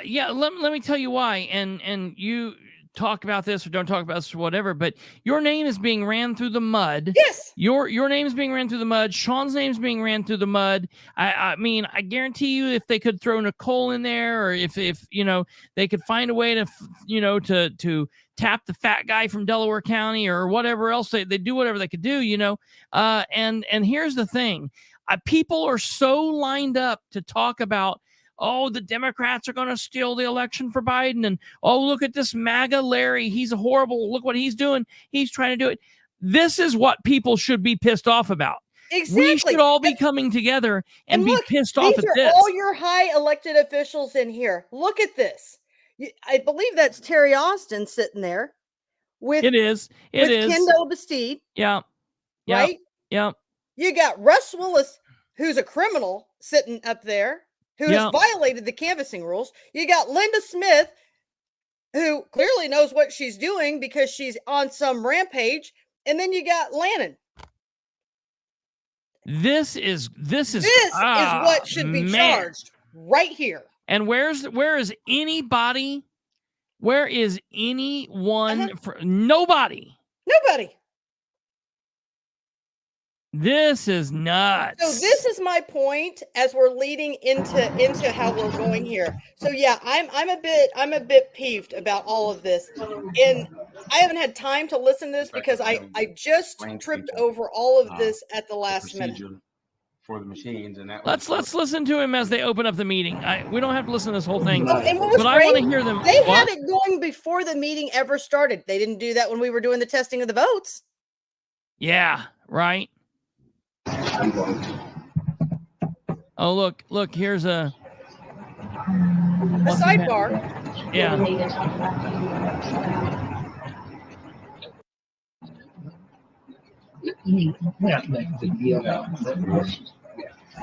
Okay, we'll call the election board meeting. Call the election board meeting to order October 29th at 10:04. So they even ran 4 minutes late. People could have been late and made it, but nobody. And he's just laughing. 10:04. You know what? The polls are backed up. Every one of you should be out. The satellite centers yesterday, and the lines were about an hour long. We together stood at Ellick and Crossroads and saw where we feel the bottleneck was, and it was people were checked in, having ballots in their hands, but we're waiting on machines, and the inspectors were having to explain to people the procedure for the machines, and that was where the bottleneck was and slowing down. So we've determined that we need to have an additional judge at 5 of the satellites to help facilitate this. Once that happens, we can see things moving much quicker, and we actually experienced that. Okay, I'll second basically what Russ said there, and then later talking with some of the workers when the day was ended, I got some feedback as to the situation, and they were overwhelmed in certain circumstances. Certainly, I know a worker I talked to who was over in Pendleton basically said that he had barely had time to swallow a sandwich and to go to the bathroom. And I know Terry Austin's here. I think she's got some testimony maybe to give to us in terms of what she found out from some of the workers there too. Oh wow, they're gonna allow people from the audience to talk. Wow, that's amazing. Did she go to the podium? No, she's just still sitting up there. But you know what? Did she identify herself? No, I mean, no. These are all the things that they make so important.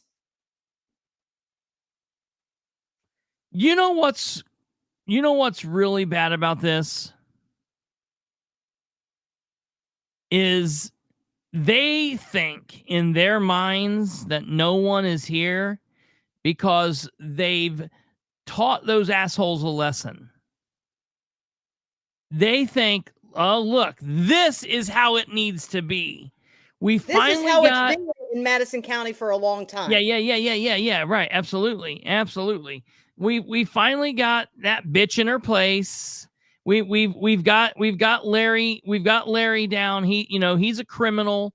Look, you can just tell you can tell he's a criminal. Look at him. That's what all the liberal weirdos on TikTok are saying.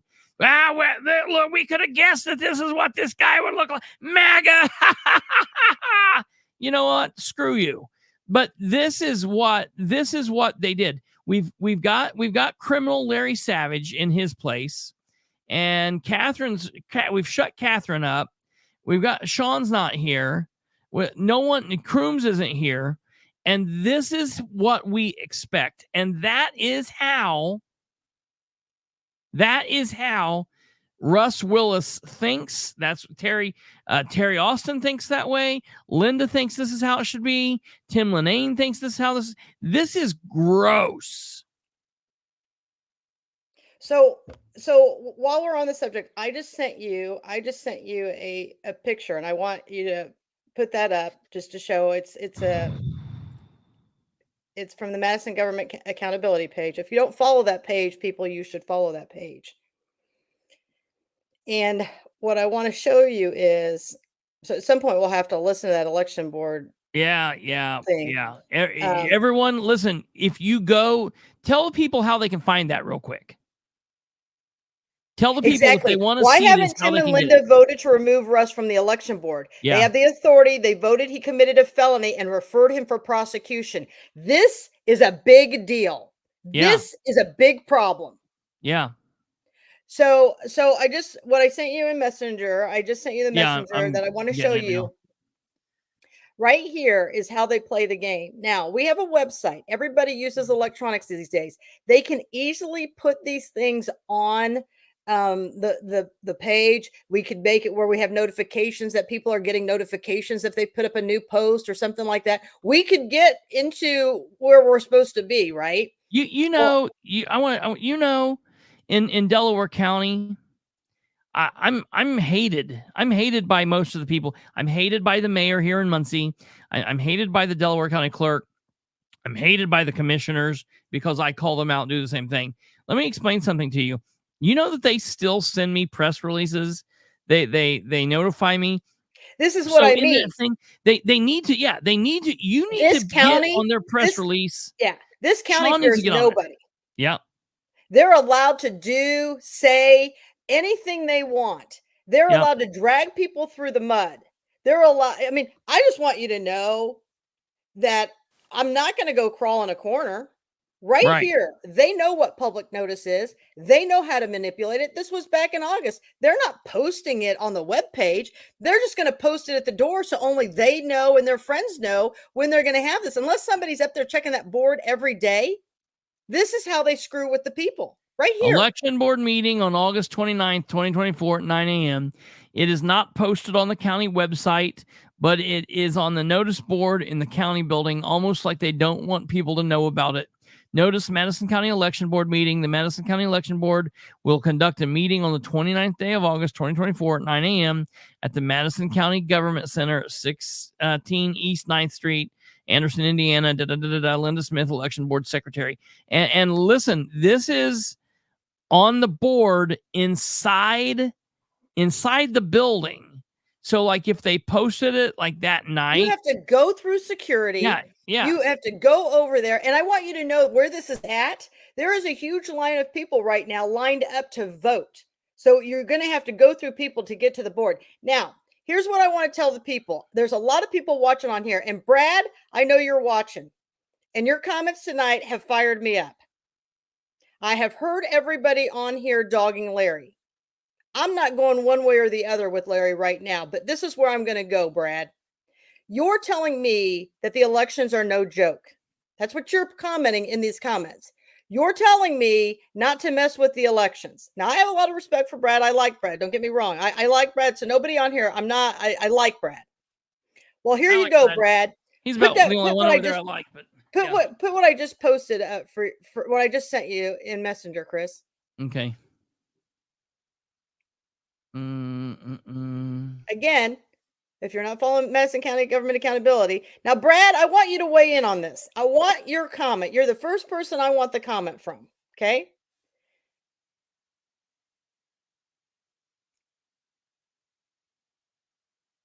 Okay, here we go. Okay. On May 7th of 2024, in the primary, a concerned citizen went to look at canvassing. He was denied. After several months and several back and forth with the county election board, we finally got the election board to rule that what he had done was wrong. Okay? So the election board met. The election board found, and this was an actual election. Everybody's all tied up on these sample ballots with Larry and stuff. Again, this is an actual election that's going on, that's happening. It is election night, and people are denied. Russ is found by the board that he has violated it. It's been referred on, and nothing has been done for 5 months. Tell me what this tells our people. Right. It's all written up. It's been referred to the state police. Where is Indiana State Trooper Preston now? Why isn't he banging on Russ's door? Where's the prosecution in this? Why isn't Rodney on the news for this? Why isn't Rodney saying our GOP has violated and committed an election crime? Where is he? Right. Well, yeah, and for all of the Democrats that are out there that are like MAGA, MAGA, MAGA. Well, look, what about the non-MAGA people? What about the establishment, swampy? They don't give a shit about people, but they only care about power Republicans. You know, the ones that are mostly in charge of the state, the super majority, the Eric Holcombs, the Todd Houstons, all of those people, the Russ Willises, those people that they don't care about Trump. They don't whatever happens there. They don't care. The thing. They're only concerned about themselves. What's going on with this? There's no gray. There's no gray in here. This is all black and white. Why is it taking so long? I mean, who is responsible for prosecuting Russ? Well, Brad says, well, who's responsible? The prosecuting attorney of Madison County is responsible for prosecuting Russ. If he broke just same way, if you break any law in Madison County, if you break a criminal law in Madison County, then the prosecuting attorney is responsible for prosecuting you. What kind of punishment should he receive according to the law? This is a felony. So what Russ has done is a felony. So he should not be able, and why Russ is allowed to sit through another election when he violated the canvassing rules? I don't know. Why isn't anyone making any noise about this? Why hasn't he been arrested? Yeah. Why do we pick and choose what parts of the elections that we can mess with and that we don't mess with? You know what I mean? That was an actual election. Mm-hmm. Yeah. Where listen, this is an election too, but obviously it's important, but it was still a test of the machinery. And I'm not saying one is worse than the other or one is more lenient. I am saying that, and to everybody's defense for Brad, and I'm picking on Brad right now, but he's got big shoulders and I'm sure he's kicking back a beer right now for me, is that this is what I want Brad and everybody to see. I want you to see the colluding. I want you to see the corruption. I want you to see why I'm the one that needs to be on the chopping block. Just like Trump. I don't really care what anybody's opinion on this show is about Trump, and I get it. But my whole point of view here is when you speak the truth, and I'm not saying that every time Trump speaks the truth, but when you speak the truth, this is what becomes the problem. And I pride myself on speaking the truth. I check my facts. I don't just get on here and start showing things or saying things or doing just, I always put receipts with everything. I always make sure I've double checked with somebody before.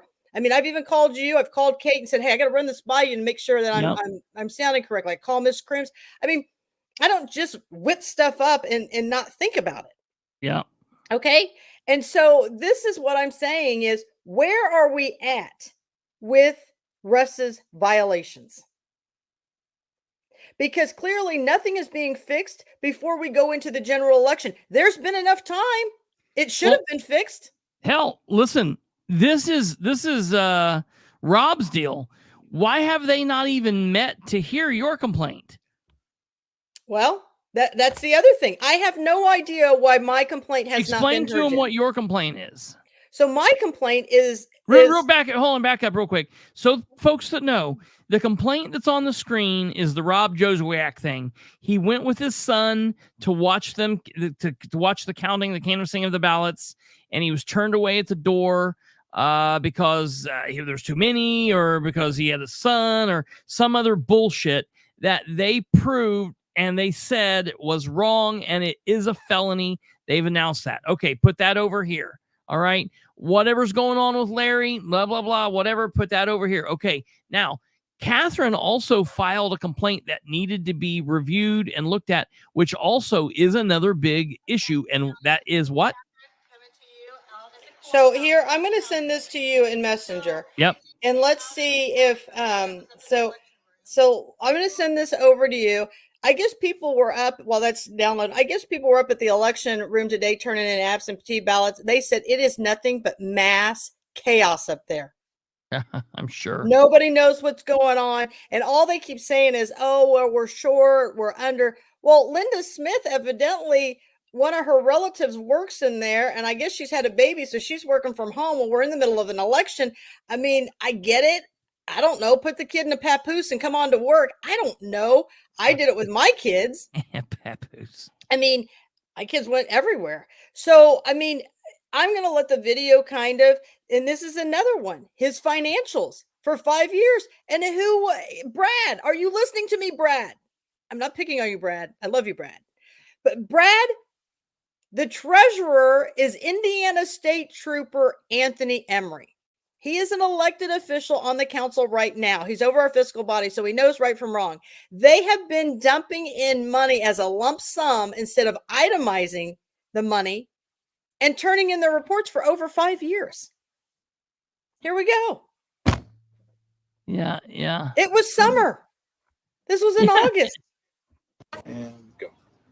Hey, Madison County. It's Katherine coming to you out at the courthouse, down at the county building. So I just came out of the county building. I was up in the election room. You know, for almost 4 years, I have listened to Ben Gale gabble me. I have watched Russ Willis send out flyers that weren't true. I have watched the swamp scream and yell. I have watched Gardner demean women. And so since they feel that this is so important to them, we want people to be accountable for their actions. Republican Chair Russ Willis has been filing campaign finances for years, for about 4 or 5 years, and he doesn't itemize the donations that he's getting. But by law, according to Indiana Code 3-6-5-31, one must itemize that. Now, Russ has put out fines on people for not doing that. Russ has given different standards to different people for doing things. So I want everybody to know that today we are going to hold Russ Willis accountable for his financials. And the reason why I can bring this to light is in 2020, I was the treasurer for the coroner's office, and we wrote a check for $400 for Madison County Lincoln Fund. That is nowhere listed in here. Darlene Likens has written close to $1,000 check, and it's not in here. So we've got lots of documents. It's 114 pages of documents here that show that Russ Willis is incompetent to do his job. So the next time Russ Willis, the Swamp, Kelly Hewer, Rick Gardner, Linda Smith, and any of you get out there to send a flyer about me, I suggest you make sure that it's truthful. Because if it's not, that is what makes me keep looking. Because every time you take advantage of people who are trying to do the right thing and you abuse them, this is what you're going to get. So, Russ, I would suggest your next move is to go find Steve Sumner's, because I think you're going to have a lot of time on your hands. So I just want everybody to know that we're going to do the right thing. We're going to hold Russ Willis accountable. We'll see what the election board will do with this. What amazes me the most is that when Russ Willis filed in 2020 and 2021, Olivia Pratt was the clerk. She never questioned this. Now she's a commissioner. Now in 2022, 23, Linda Smith is the clerk, and she's not questioning this, but I went and looked at their financials. They're listing them all out. So I'm not sure why everybody continues to give Russ Willis a free pass. What floors me even more is that Anthony Emery is an Indiana state trooper. He is the treasurer for the Lincoln Club. He didn't itemize it out, but he did it on his own finances. So why is it that you would believe that it's okay that everybody else has to follow the rules, but this Lincoln Club doesn't have to follow the rules? So stay tuned for more. I hope that this helps our county a little bit better.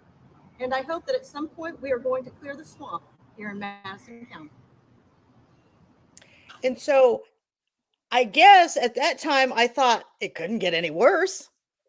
Well, here we are. It's gotten worse. That's, yeah, you know, in the medical profession, you don't ever say we're not busy or it can't get any worse. And What that's the why hell? it never came out of my mouth. But I'm thinking to myself, well, I guess even if I think it. Now, I just sent you. So this kind of brings everybody up to speed on how we're getting here. There clearly are a lot of violations with the swamp. There's clearly a lot of violations of Rodney Cummings. There's a lot of violations by Russ Willis. So Hell, I think and people those are the starting violations they're the violation. They don't even count the violations of dropping the gun and everything all else these that free Rodney passes, does. This is just choking a new. kid, all these free passes, right? Nobody's talking about all that. So I want everybody to see today this great release we put out. I think Madison Government Accountability. Again, if you don't follow it, you should follow it. Give me 1 second. I'm going to copy this over because it's hard to see. Give me 1 second here. I'm going to make it easier to see. But I just want everybody to understand where we are going, where we are headed. And if you continue to go out to polls, even if you've already voted, go out and look at the polls and see what's going on. You have a right as a concerned citizen to file complaints. I have put up everywhere. This is a federal election. File federal complaints. Clearly, we've got a state trooper. Nobody's investigating his financial stuff with a PAC. We've got Russ Willis. Nobody's investigating that. Even when the election board has found him guilty, they don't seem to be moving on that. And so these are the things that I want Madison County to start thinking about, because it's going to take more than just me. It's going to take more than Madison County Government Accountability. It's going to take more than just Sean Smith, Laureen White, Lisa Rinker, Rebecca Crooms, Fred Reese, Bethany Keller. It's going to take more than just all these people. And there's many more that are involved in trying to expose all of this corruption. But when they do that, look at Bethany Keller. Look at how she is treated on that council. It's disgusting. Only because she speaks the truth? Because she wants transparency? Yeah. And so those are the things that I need people. Listen, the next meeting is Tuesday, November 12th at the county council. What meeting is that? That's the county council meeting. Okay. So I'm hoping people, Tuesday, November 12th. It'll be the Tuesday after the election. I hope people will come out. I hope people will come fill that room once again. I mean, I've been thrown out. Chris has been thrown out. Come out. And, this is free entertainment at this point. It's really sad. I mean, it is disgusting and it's sad. Yeah. There is public comment. I couldn't even make this stuff up. I can't even imagine it. Yeah. I mean, if the people we voted into seat and who say, hey, you have this line item, you have this much in a budget, and people come and say, well, I overspent that and I already have the equipment, you got to give me the money, and it's the commissioners. No. That's a misappropriation of funds, people. That's a misdemeanor charge. That shouldn't be on the taxpayers to pay. They didn't live within their means. They need to pay it. That needs to come out of their pockets. People, you need to understand, this is a legal proceeding that is going on. They have to tell the truth. And so if somebody's going to get up there and lie like Tom Eckert and say, oh, this isn't for the commissioners, we didn't spend this money, we've never been sued, I'm definitely going to say in public comment, that's a lie. That's a lie. Sure. So I mean, I just want everybody to know I'm still going to be at Tuesday's meeting. So if they want to brace themselves or whatever they want to do. And yes, if I have to go by myself, it's fine. So here's what's going on. This is what came out today. Yeah. Look at this. So this is 2 felony cases, 2 very different investigations. Linda Smith, Tim Lanane, ISP Pendleton, and Madison County Prosecutor's Office refused to lift a finger to investigate Republican Party chair and a state trooper. They secured an arrest of Larry Savage within a month. All right. And listen, I'm going to tell you, I have the opinion that it didn't take a month. I'm going to tell you, I have been in and around law enforcement and investigations and filing charges and things that go long and things that go short and quick and big back and forth. I'm going to tell you, when they went to his house and served that search warrant on the 3rd, he was marked right then. It was a matter of days. They knew he was done for right then. He was going to jail. He was going to be fingerprinted. His fingers he was going to be mugshot. And let me tell you something. While we're talking about these national and state and local elections, there is this ad going around right now. I think it's a pro-Trump definitely it's a pro-Trump anti-Kamala ad. And it has Kamala Harris talking when she was a prosecutor back in California. And she says, I realized with a swipe of my pen, I can file a document and I can have you arrested. I can have you thrown in jail. I can have you fingerprinted. I can have your mugshot taken. I can file charges. I can make you reach into your own pocket to have to defend these charges. Your name will be in the newspapers and will be all over media. We will ruin your character.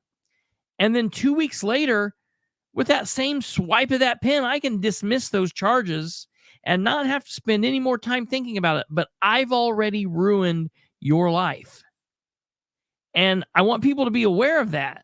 I want people to be very aware that it's the bell that gets rung, but it never gets unrung. People are always going to, there will be people that'll always be like, Larry's guilty. He don't even have to go to court. Nothing has to happen. He's done it. He's over. He's a felon as far as they're concerned. He can't carry a gun. He can't run for office. And those people will always look at Larry as being like that.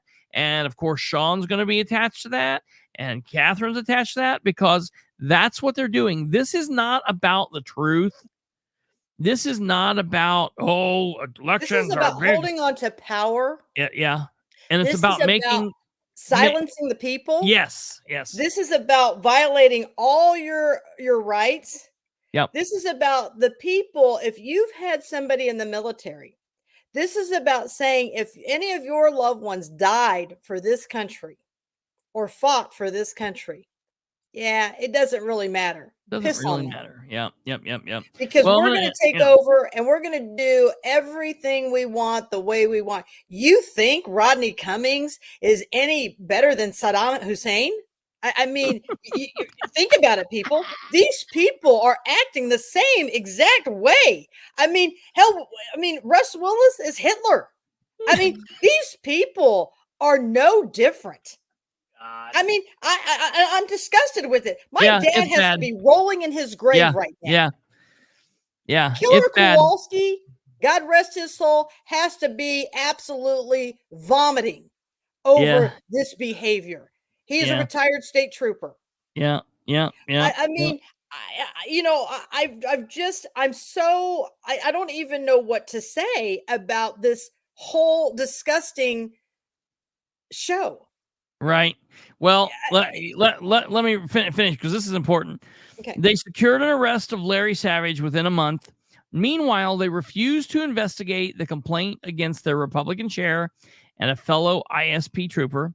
Russ Willis, Madison County Republican chair, and Anthony Emery, an Indiana State Police Pendleton trooper, and also an elected county councilor, and the secretary of the Republican Party, ran a political action committee. The political action committee committed numerous campaign finance felonies by failing to itemize contributions. This action funneled tens of thousands of unaccounted for money to candidates for years. Their actions influenced local elections. A copy of the complaint is linked below. All campaign finance forms signed by Willis and Emery under the penalties of perjury were attached as exhibits. Willis additionally violated state law when he denied residents access to view canvassing. The election board made findings of fact. Willis violated the law and referred the matter to the prosecutor. Willis' felony has been ignored since. Larry Savage, felony complaint, 10-3-24. Investigation, 10-3-24. Search warrant, 10-3-24. Arrest warrant, 10-28-24. 25 days to secure an arrest. Russ Willis and Anthony Emery, felony complaint, 8-7-24. Investigation, refused to initiate. Search warrant, none issued. Arrest warrant, none issued. 84 days, no action, no investigation, no hearing, no arrest. And we'll add to that, Steve Sumner is still on the run, out there doing whatever the hell it is that he does, while his victims are still living in the right aftermath of all of everything happening. This is your Madison County government. And this is the thing. They say 84 days there, and I don't know if Jamie Lynn's watching. So they say 84 days of no action, no investigation, no hearing. Well, how many days has Jamie Lynn been waiting on the fact that they've lost Steve Sumner's? I think it's almost been 2 years, I'm thinking. But, and that's the whole thing. These are not just accusations against Russ. The election board confirmed at least the canvassing felonies. Who said these are accusations? No, she said they're not. Oh, I know, but did somebody in the comments say No, that? Nobody in the comments said that. Okay. I just want it to be absolutely clear. Yeah. This is not us getting on here and saying, hey, we accused him of this thing happening, and so it's our word. Well, and so people are saying there was a hearing held to hear these complaints, and the election board said, yes, this did in fact occur. Yes, this is a felony. Yes, this needs to be investigated. And then it's been crickets. Right. And the whole thing with the Larry Savage, why people are asking me why I'm not weighing in on that, because I don't know all the information yet. I don't. I'm still trying to get I'm still trying to get all that information. So I'm completely, trying. And Brad, again here, Brad, you're my favorite word tonight. Brad put up here, these are just other ways. How did Brad put that about people questioning the election process? I mean, he's right, but who's doing it? I mean, nobody knows what the rules are. The rules are only put out when the swamp wants to benefit from them. I'm not even sure. I haven't gone back and looked at the videos of all of the videos like you guys have on all the different angles, but were there real clear rules at the beginning of that meeting? I wouldn't know, because I was so worried and outside with the sheriff because Linda didn't want me to record the stupid thing. Yeah. So I don't know if they said, hey, listen to me. This is the rules for the whole room. I have no idea. I didn't hear that. No. You want me to tell you what I did here? I did hear Tim Linnane say, got so frustrated. He was like, if you guys, whatever you want to do, do it. If you want to break the rules, break the rules. If you want to break the law, do it. Exactly. So I don't even know what, I mean, when you're running a room so loose like that, I mean, go back and look at the primary one where they're carrying around the fobs in plastic baggies. You're supposed to be running these things professionally. And here's the thing, Linda. If you're doing it correctly, who cares what they're videoing? You know what? Yeah. Video away. Right. If you've got nothing to hide. I mean, I just don't understand. And so, although I'm sure a lot of people were wanting, I want people to see tonight why everybody has dragged either Sean Smith or myself into this. I don't even know what to call it, honestly. But I will tell you something, and this is something I tell my children. This is something I tell my staff. There are two sets of people. Those who are unwilling to do is what is supposed to be done, and those who are unable. Okay? Clearly, what Rodney Cummings, Russ Willis, Linda Smith, what they've all shown us is that none of them are unable to do it. None of them. Linda has cried. She has boo-hooed. She has, this and that. She has gone on and on about she's new. She doesn't know her job. Well, let me tell you something. The gig is up because she is no longer unable. And the card of, I don't know my job is up. Because clearly what you have just done, Linda, shows everybody that you are a tool. Yes. That you are a tool and you are a vessel with a name that people have elected into a seat. You're not running the show. Yeah. No, that's for damn sure. What also they have shown is that Russ Willis and Rodney Cummings, they're not unable. They're unwilling to serve the people, what they have signed up to do. And so this is what I wanted to show the people tonight. I wanted to show you the comparison of what we're doing. I don't know how one is going to feel about we're going through a testing system and this is an actual election.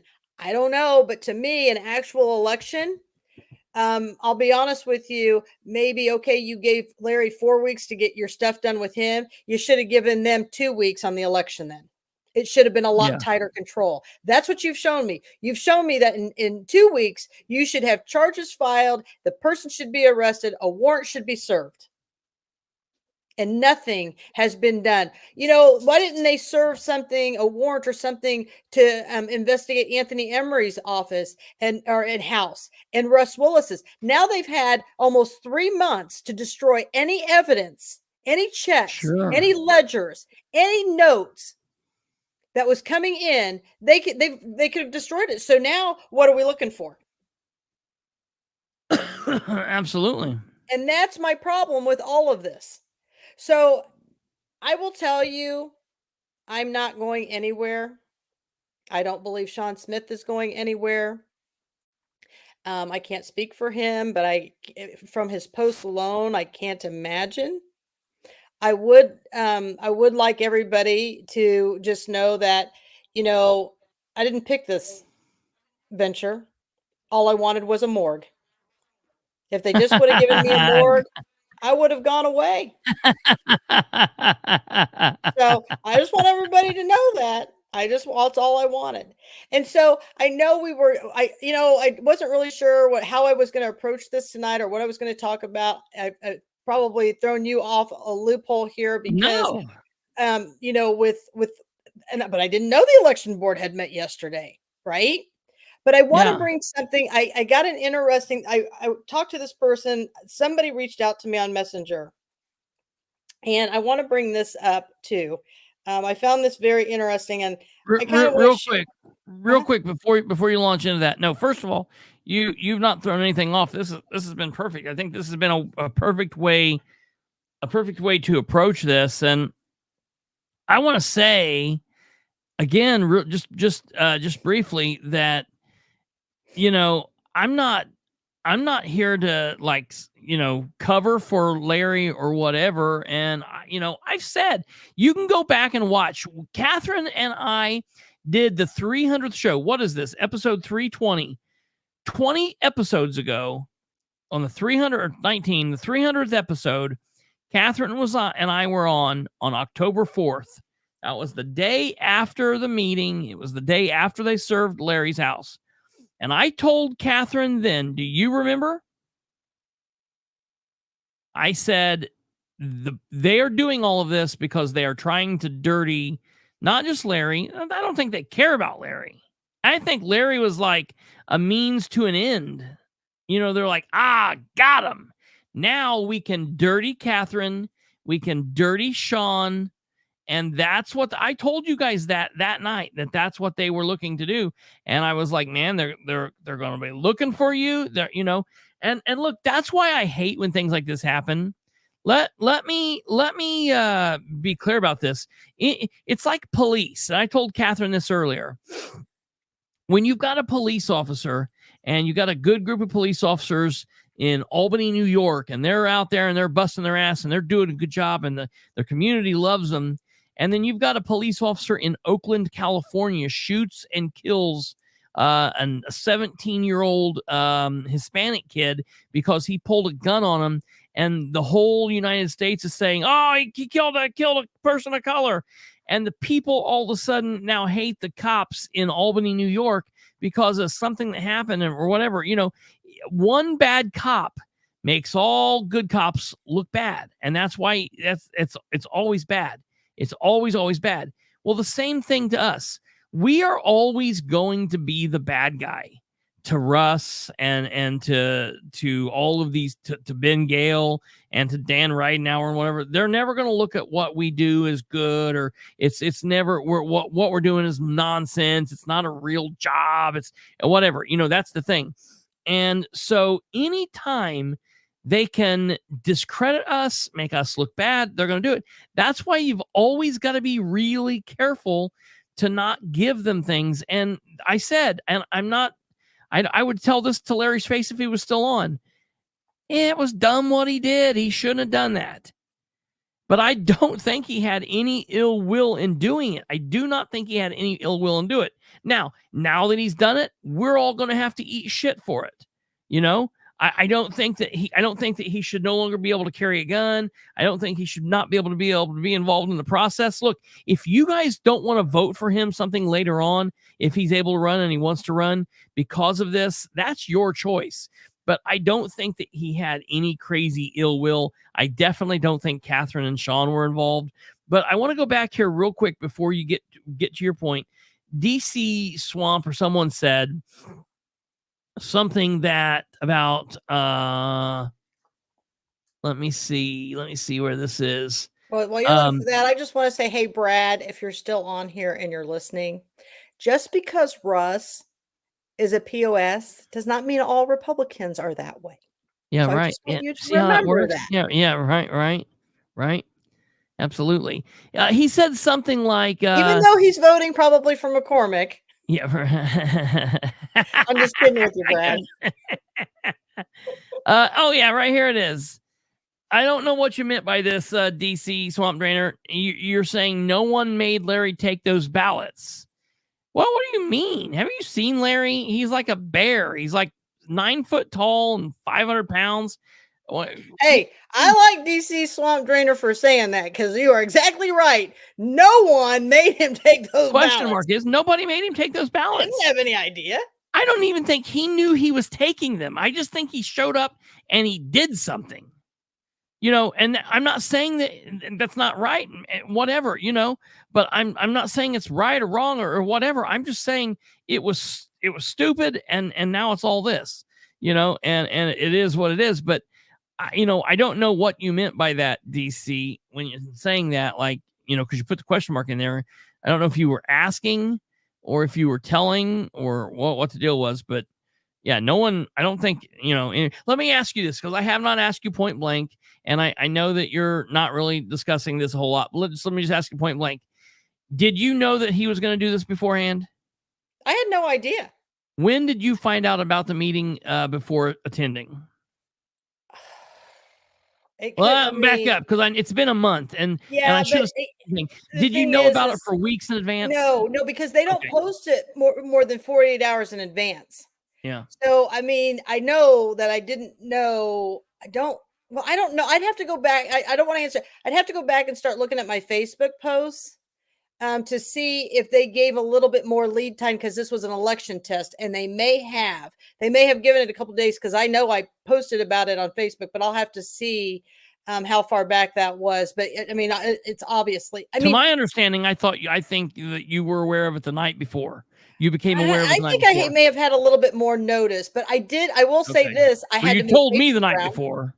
Yeah, I had to move patients around. I had to cancel and then bring some patients in later. I do know that. So it was a short amount of time, which I'm thankful for all my patients who watch and are patient with me and support this.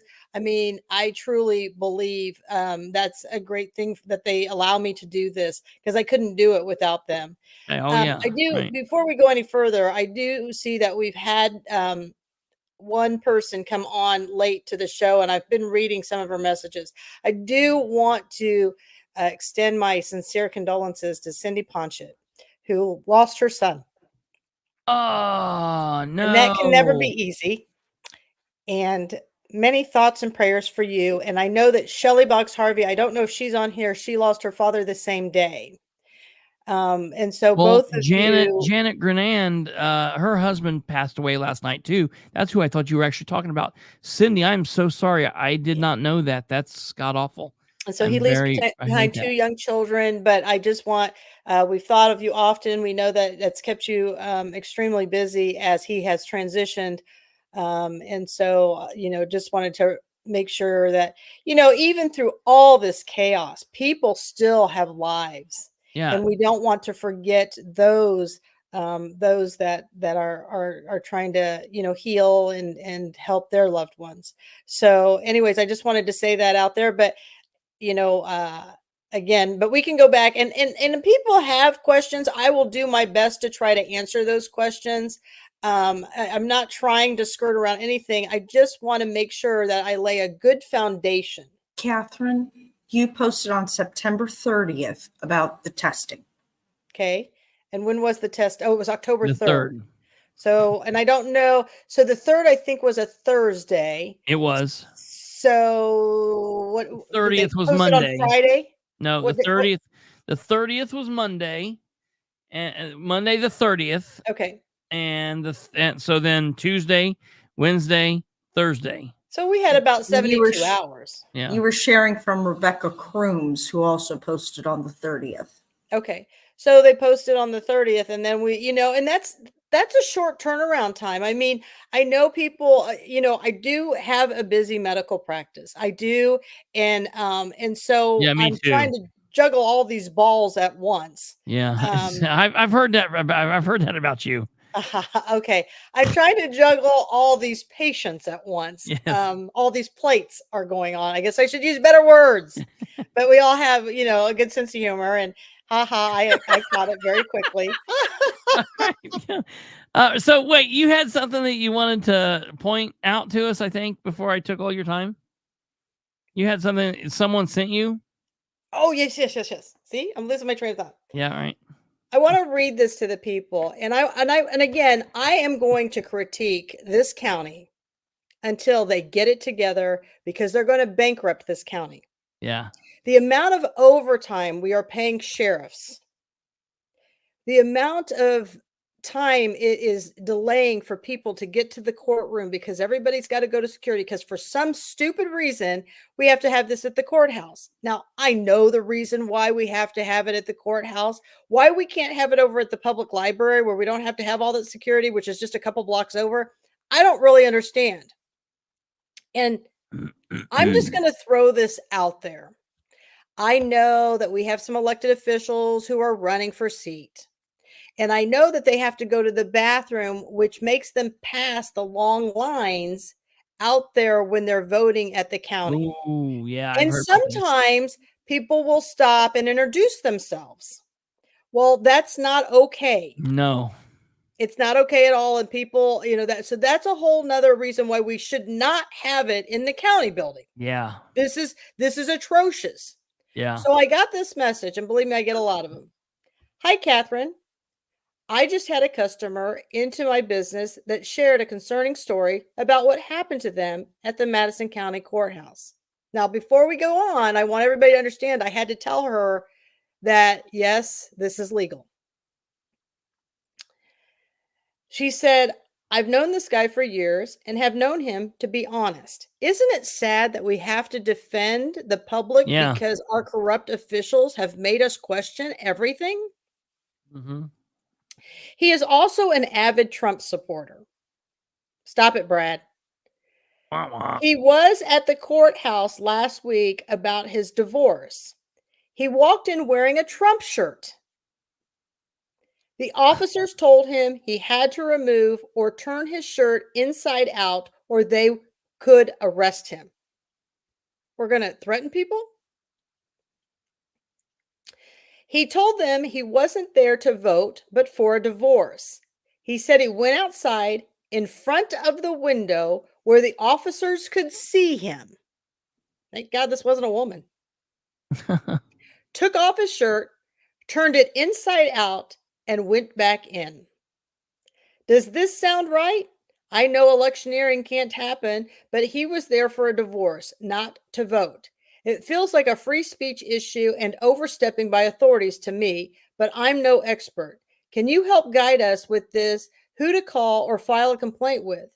He does know that I'm reaching out to ask for help, and he said he would talk to whoever if he needed to about this. He just really felt degraded having to take his shirt off in public. Thank you for your time. My response, unfortunately, this is true because they've turned it into a polling site. Yep. Well, really, it's not just a polling site. It's how they gain votes. And so I asked her and I said, can I use this tonight? And she said, absolutely, but please don't use my name. Well, of course, people are so afraid. I mean, look at the people who follow you. Look at all this over here. Nobody wants their name. Now, I will tell you that my group I'm going to give them all a shout out, holla. They don't care if you know their name. Yeah, right. And that's what I'm saying. The picture that's been painted of me, please, you see my name. I got nothing to hide. I just say it all. I got Nicole on here. She's giving you her full name. Sean's giving his name, Bree, Cindy. None of us are afraid because we're telling the truth. And never should we be afraid of the truth. Yeah. And I thank this lady. I've never met this lady ever, and I said, I try to protect anyone who reaches out. And she says, and I said, thank you for reaching out. She goes, I appreciate everything you are doing. I hated to just blindly message you. So for anybody out there who thinks I put people up to anything or I've got that, no. She says, I hated to just blindly message you, but I felt I wouldn't get a straight answer from the powers that be, end quote. To me, that is so far more important to me than what's published in a paper or what's on a news article. Yeah. That's what's important to me, that people can trust and blindly trust somebody. And so Jamie Lynn's another one. I'm going to tell you people something. These people, these women, these men that are sitting here on this, Alva's another one. I love Alva. I've never met Alva. But he will share with me. He will guide me. He will give me words of wisdom sometimes where he's up and he's like, hey, I just want to share with you. I've never met these women. Yeah. But these women have all joined forces and have become a very powerful voice in Madison County. Yeah. And they're locking arms and they're saying, we are not going to take this anymore. And that to me, I don't really care at this point because people are now seeing the true chameleons. Yeah. They are seeing what abuse looks like. Yeah. They are seeing that the truth of, did you used to be your wife? Yep. I'd like to know where the charges are for Kelly Willis violating and saying her homestead and getting taxes and disability on that. Where's that at? Mm-hmm. Mm-hmm. I mean, they know what's going on. Yeah. I mean, that's the whole thing that I'm sitting here and I'm watching all of this, but I am so, and not that I matter to any of you women, but I am so proud of all of you that said, I'm not going to hide anymore. it's okay to just be you.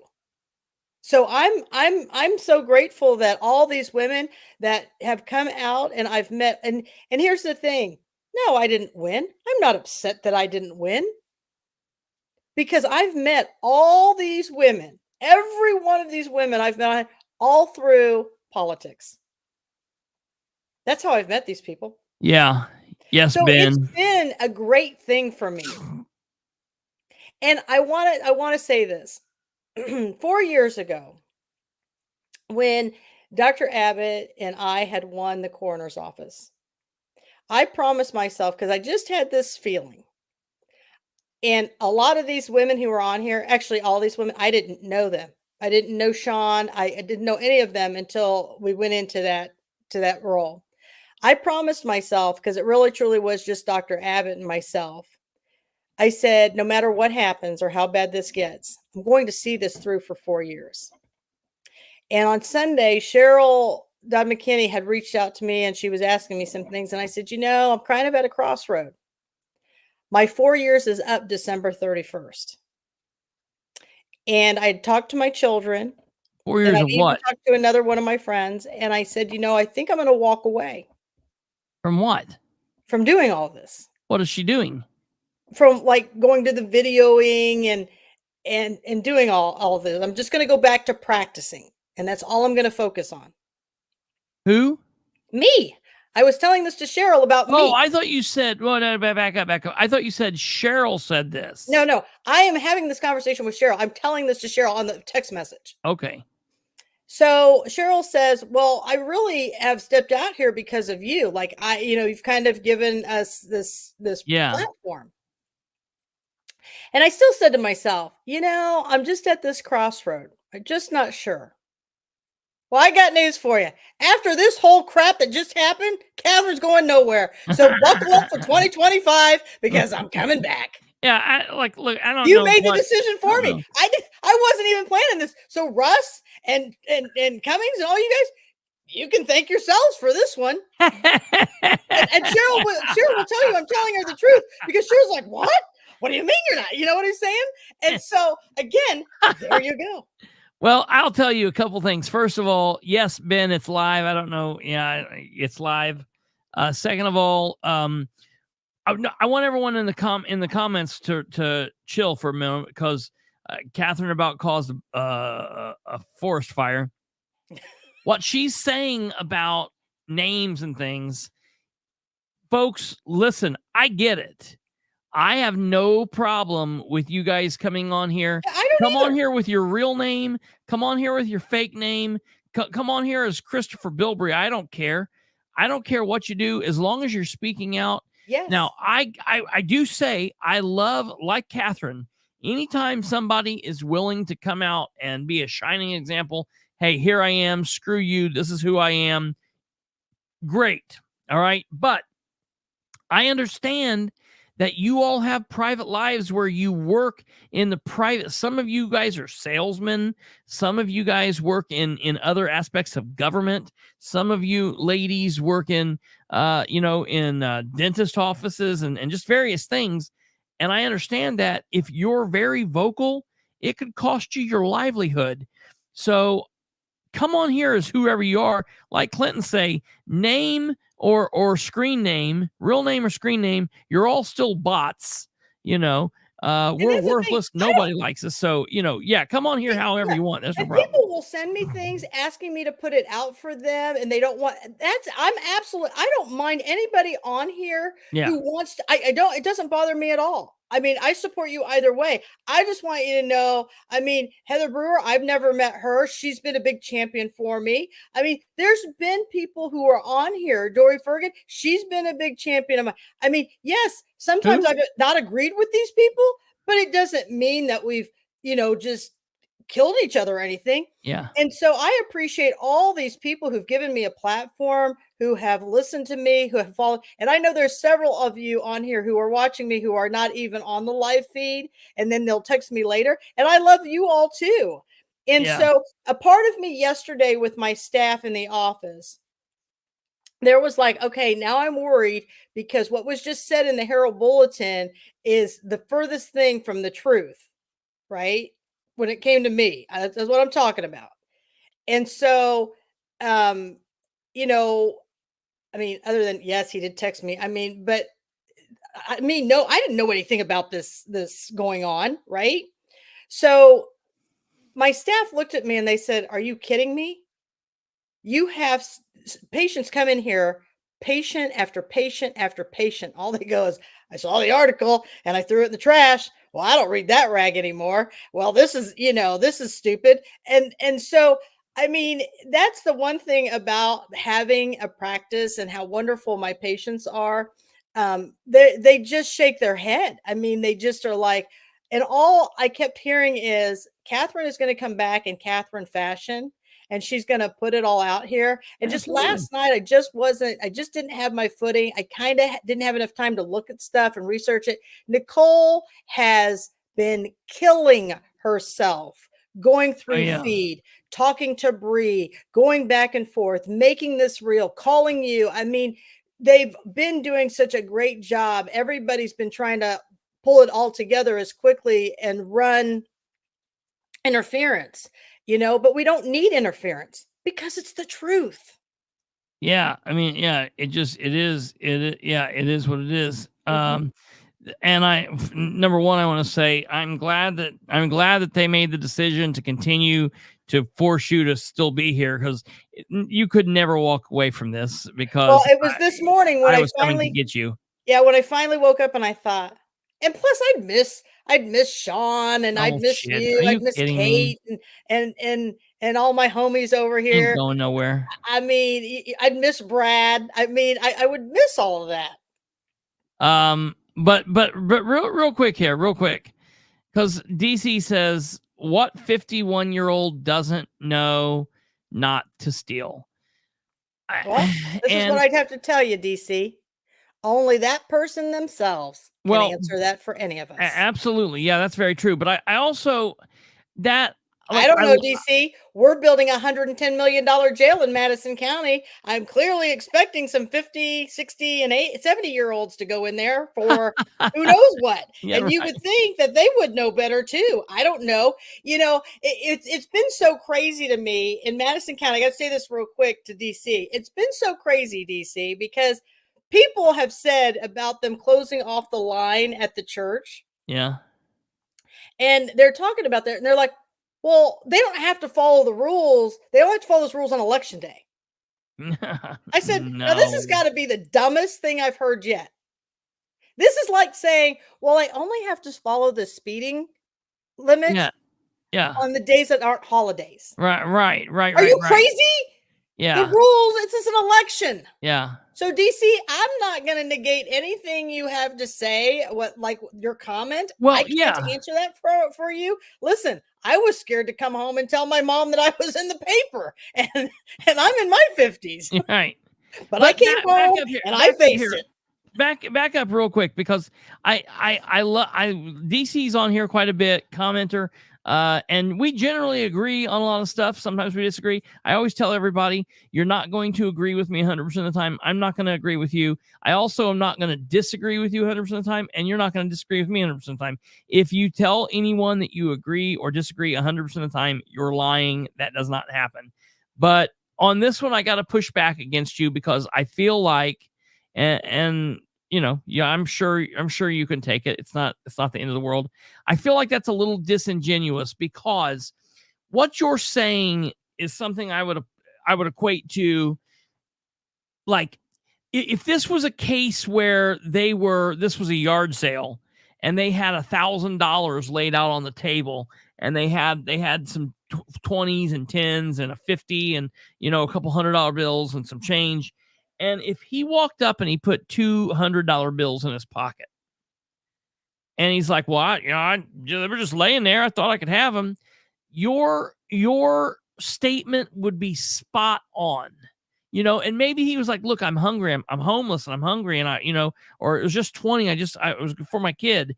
There could be a reason why people would be like, "Oh, like I'm whatever." It's bad, but but still the answer, your statement would be true. What 51-year-old doesn't know it's not okay not to steal? That's where you got to put yourself into my position and say, I don't think he went in there with the intention to steal. I don't think that we're talking about picking up. You know how many pieces of paper, documents I get from meetings that they print off and that they're there, just meeting after meeting after meeting, papers, a whole stack of crap back here. All that crap back behind me. Everyone's always like, you need to have a stage. Well, this is an office where I'm actually doing work. All this shit behind me is record request, stacks and stacks of totes of hundreds of thousands of documents of records that and I've if gotten. you ask for it for Madison County, they'll be there for decades because you're not getting them anytime soon. That is true. That is very that's true. The thing. You can't declutter because they're not honoring the records request, and Luke Brett can't make anything happen. So we've learned that whole thing. I mean, you know, and I want to address John Slick. That's who I want to address here. John says, why didn't the election worker ask for them back after he looked at him? That's my question. Are we talking about in the election?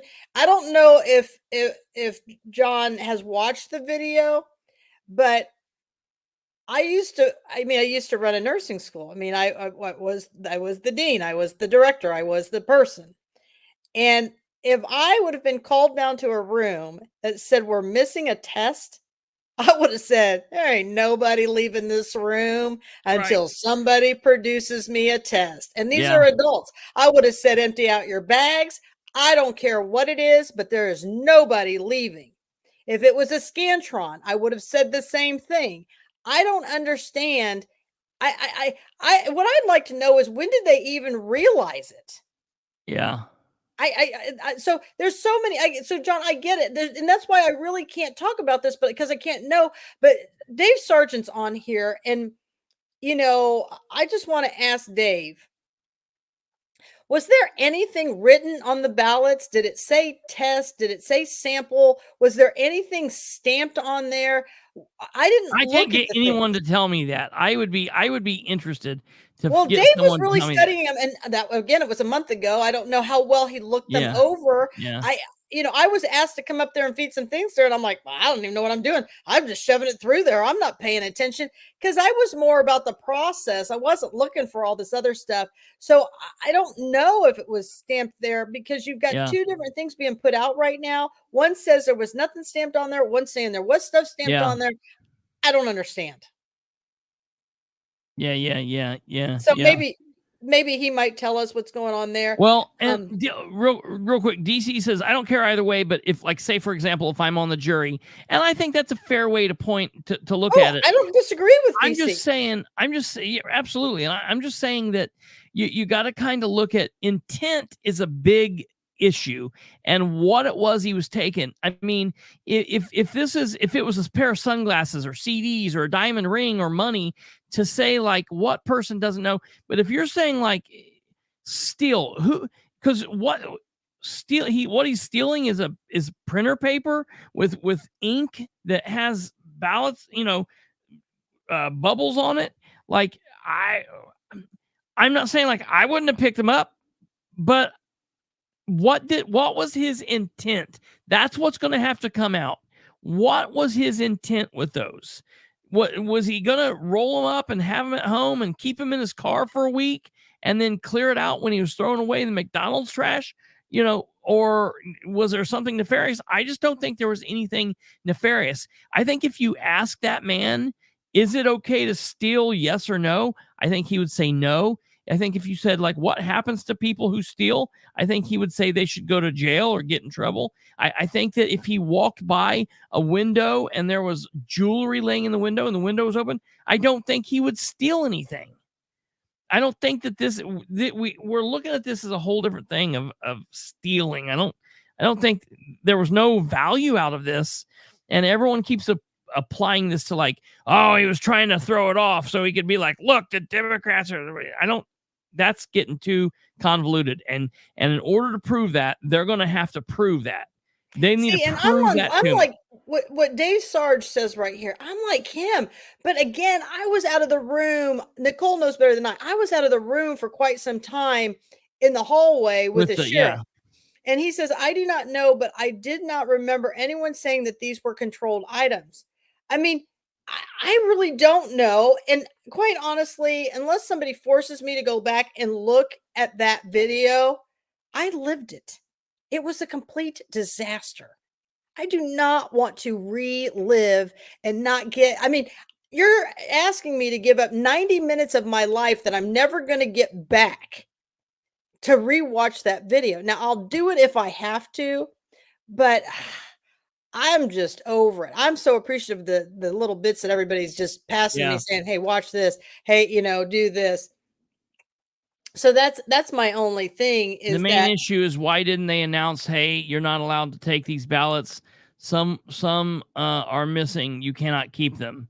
Yeah, they could have said that. And instead it was, do whatever you want to do. I don't really care. Well, here's the thing. We're the public. Okay. We're the public. Yeah. We don't know all the Indiana codes. We don't know all the statutes. Okay. These are elected officials. And I just want you to know, Christopher, that when I was in there videoing and Rebecca Crooms was videoing and Sean Smith was videoing, I think each of us, and Dave Sargent asked, can you give us the state code of the videoing? Yeah. And she didn't even know the rules. So when your elected officials don't know the rules, how is the public supposed to know the rules? That's their job. Yeah. And you can take that hourglass and you can stick it no, wherever. I'm just playing with it. No, you keep going. I don't care about that. I'm just playing with it.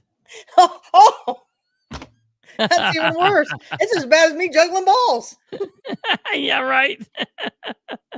So, people, I am just a normal person, and I think that I think when I first met, when Bree, we had not met, we had talked, and she's like, "Are you like a real person that treats patients?" Like she's texting this thing. They're like, "Yes, I really do." Like she's like, "Oh, I didn't know." So it's funny how we all get to. I'm just a down to earth person.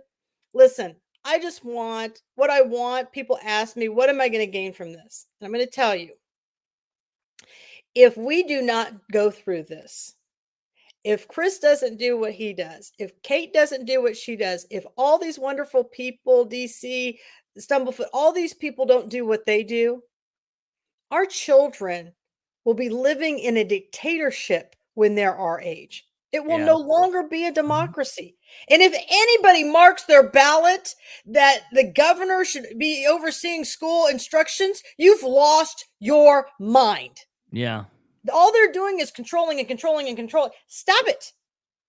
Yeah. Stop it. No one should be retained. No incumbent should be there.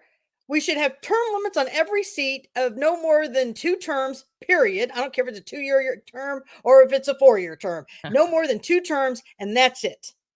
And they got to move to something else or they got to get out. Yeah. That's the reality of it, people. This was not made for career politicians. Yeah. Yeah. But they have made it a career. Yeah. And the reason why is because if you look at Madison County, these people can't even balance their own checkbooks. Yes. I mean, I don't know, DC. We got a 51-year-old auditor coming in who just filed a $500,000 bankruptcy, and he's blaming it on the 2008 recession. Thinking, buddy, if you can't get your crap together by now, I mean, it's been 16 years? Come on. Right? Our other auditor who's in there right now, he has a big bankruptcy and he doesn't pay his property taxes. These people who you guys are electing because they're names that you're familiar with, these people cannot function in a real job. That's the reality. And they know they can't be fired. I mean, Linda can keep screwing up till she's blue in the face. Rodney can drop a gun. Rodney can choke a kid. Rodney can beat a woman. He can do anything he wants. I mean, This is insane. Yeah. And I know the punishment is coming. I know it's coming. But you know what? Tell me what I've said that's not true. Yeah. Tell me what it is. Because quite frankly, I'm not just to here with it. I'm all the way up here. Yeah. So that's my whole big thing. And I don't really care about the name calling. I don't really care what anybody wants to say about me. I've been out Back to the up. polls. Hold on. Brad said, I watched the election board meeting from August 5th where they said that they would provide a copy of the findings to the Madison County Prosecutor. So what did the prosecutor's office do with it? Well, first of all, we would have to prove that they actually handed it over. In my opinion, from everything that I've heard, read, gotten, received, and talked to, they've never handed anything over, first off. So there's the main issue. Number two, if they did at some point, yeah, that's a good question. But there is a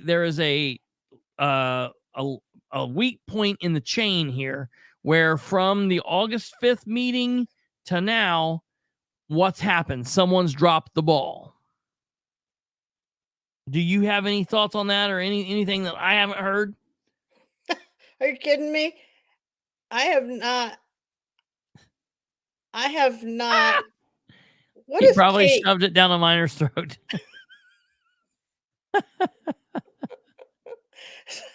So I mean, listen, there's your answer. I have no idea. Yeah, I mean, this is the thing.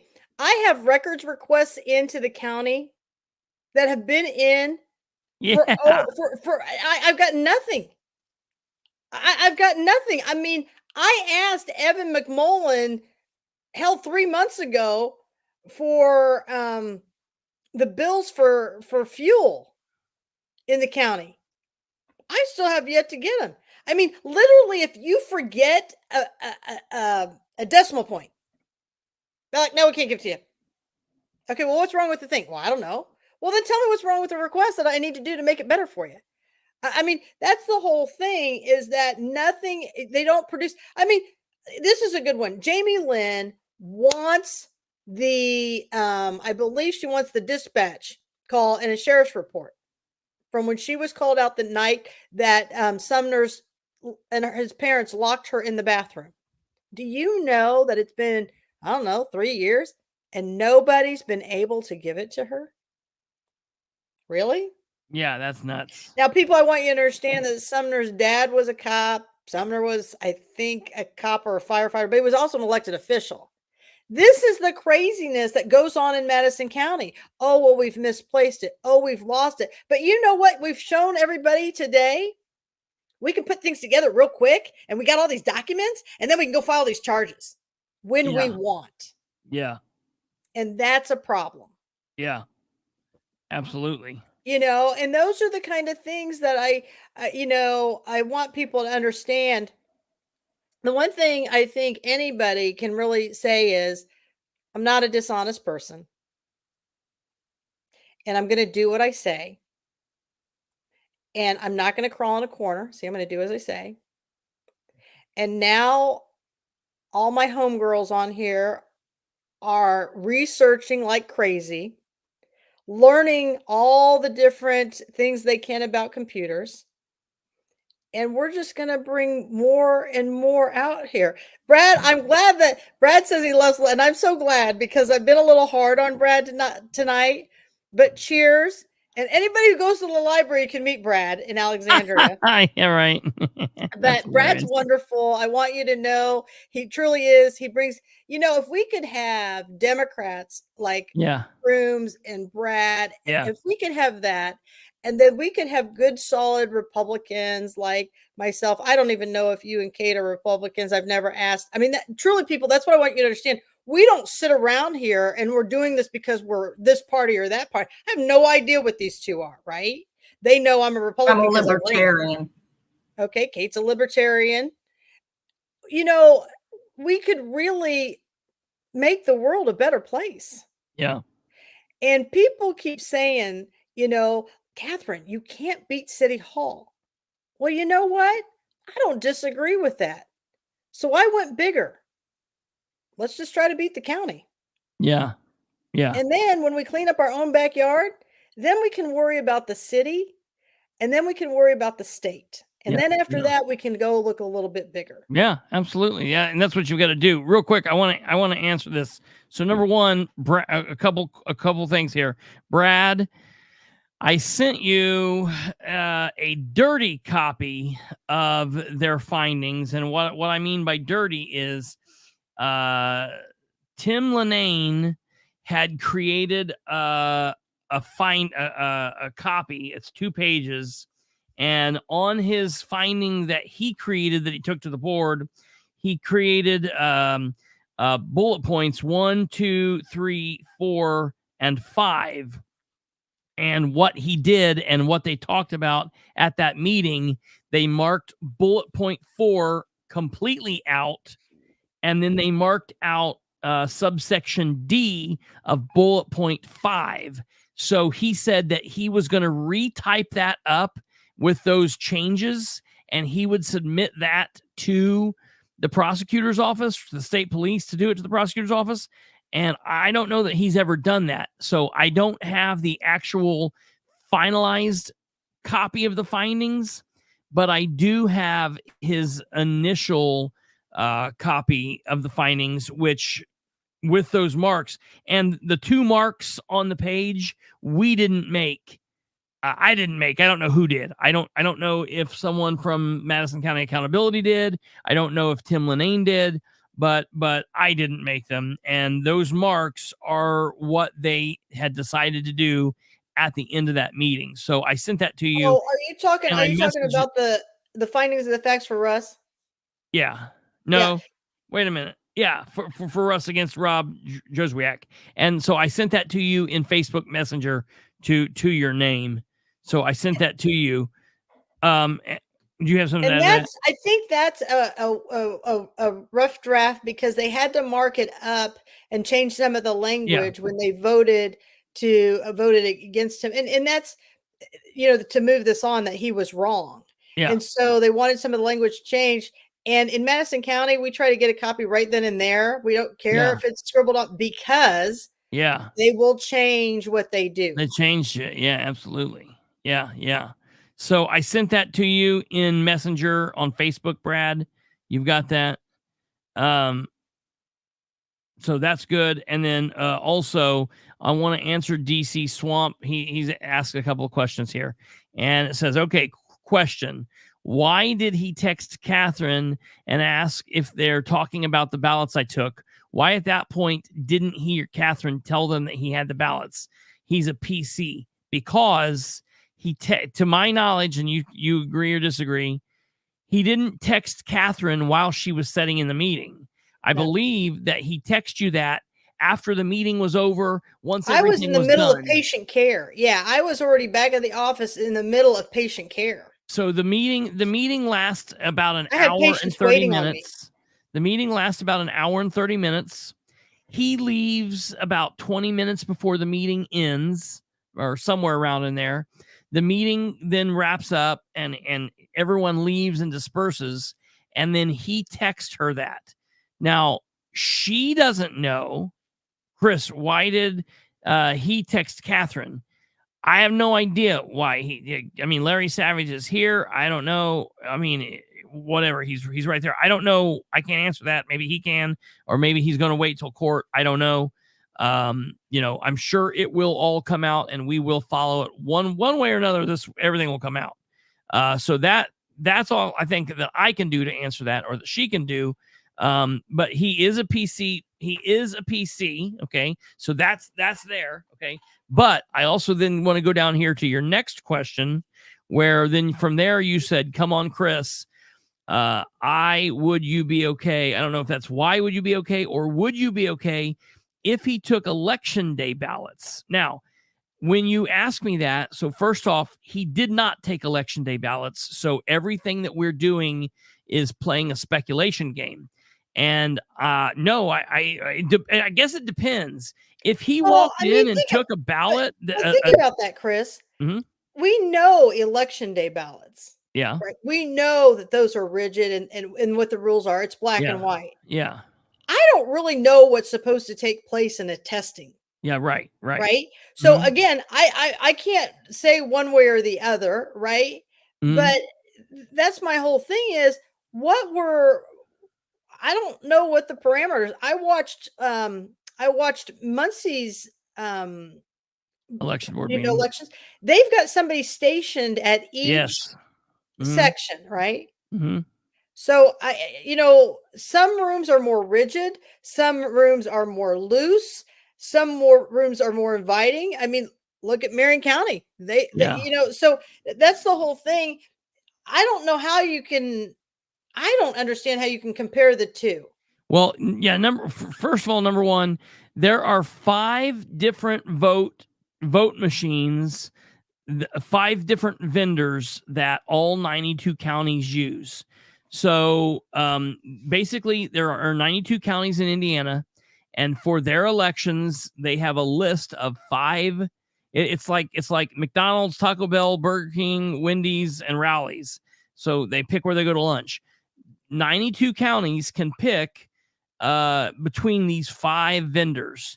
And what I heard them say was there are 14 other counties that use the same election machines as Madison County.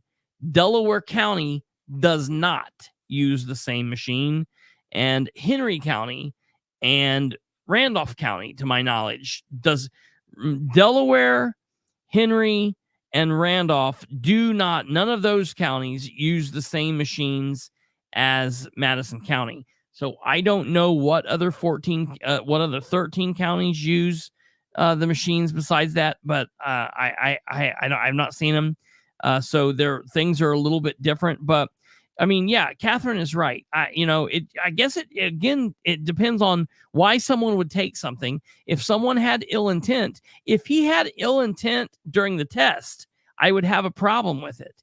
If the intent was to do something malicious, I've got a problem with it. If it was a stupid mistake, there's a lot of stupid mistakes, and I don't know. It comes back to me. The intent really matters. So that's how I have to answer that. And then the final thing there was, I see your point, but we're not talking about a newbie. We're talking about a guy in the political arena. First off, I disagree with you.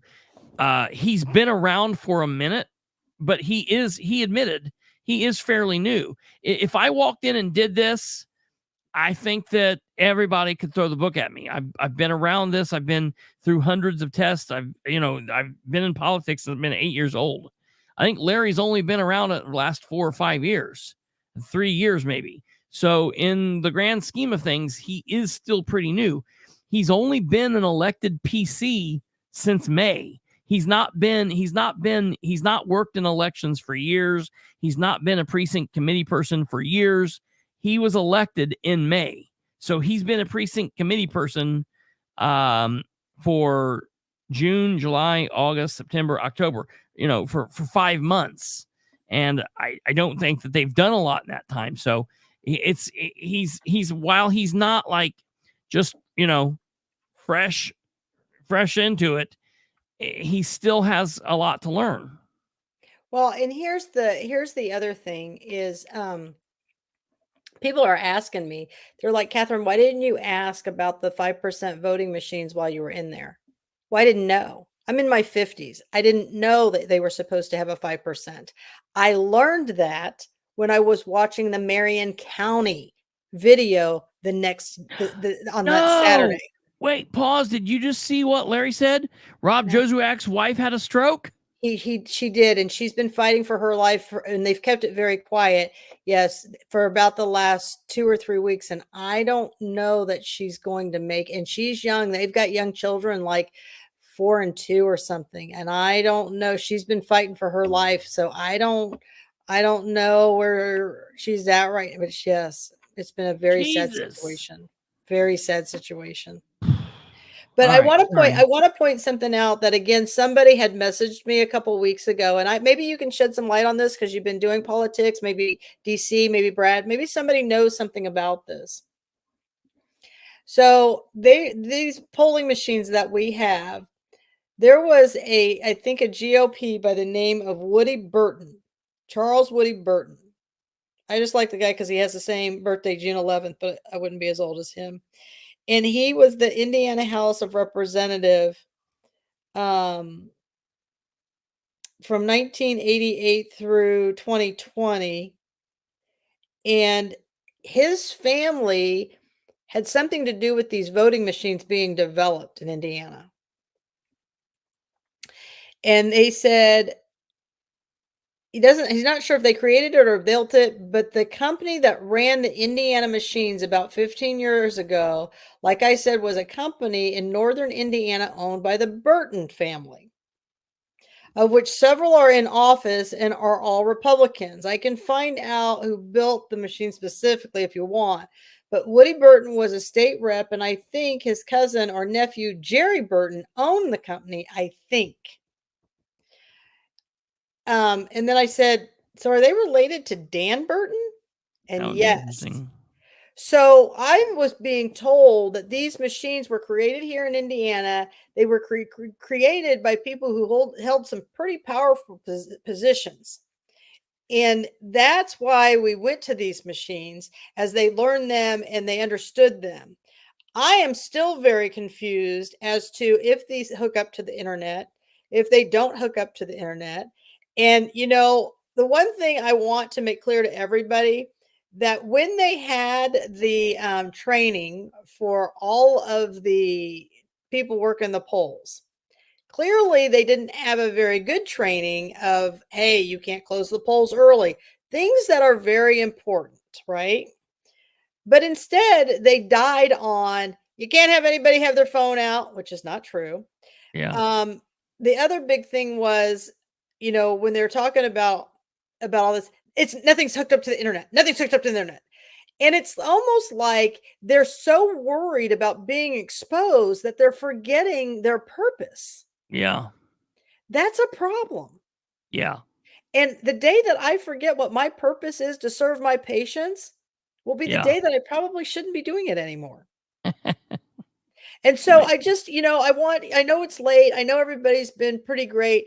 I'm hoping that we will be able to be back on, you know, here, you know, relatively soon, because the election's like 5 days away. And I'm hoping that, you know, you'll let me join in on election night while we look and see who's coming out for Madison County and who wins, and we'll be looking all of that stuff over. And so even though some of my daughter's roommates are turning 21 that night, they go, "Oh, can your mom come to us to the bars?" Which I don't drink. And I'm like, I'm very flattered, but my girls goes, "It's election night." I said, "Hey, I can podcast from the bar." And they're like, "Mom." So they've moved it to Saturday instead. So that was very nice of them. They're going to have to wait a few more days to go, but they all said they would vote, and that's a whole nother debacle within itself. As I look around at these college towns, all of them, it's very sad to see that polling centers have been pulled out of some of the college campuses because they said they don't really matter. Well, those are the ones who matter the most. Yeah. They are. So, you know, I'm just so appreciative that everybody's on here tonight. We do have to pick a different night than Tuesday nights because we lose Brad. Yeah, right. Brad's busy on Tuesday nights. Yeah. And so, but you know, Cindy, I hope tonight we've offered you some laughter, some love, some hugs, some tears, and some prayers. I know Jamie and Bree and all those guys are always excited to see you on here. So, you know, we're all here for you and rooting for you. So, but I just thank everybody for listening tonight. As more things come about, I'm going to bring them to the table. I'm not going to just sweep this under the rug.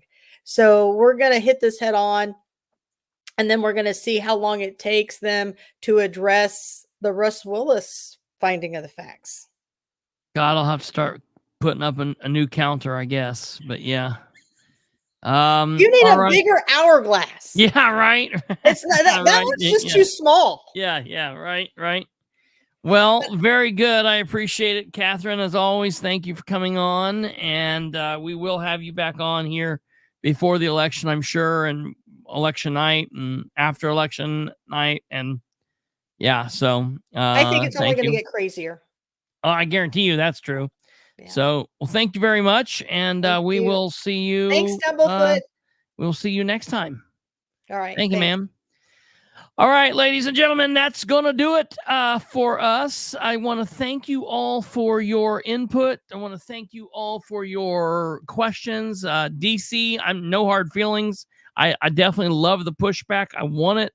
I expect it. I know that it got pretty heated between Bree and you and other people. Bree, I love you guys. I think you're wonderful. I think all you guys are great.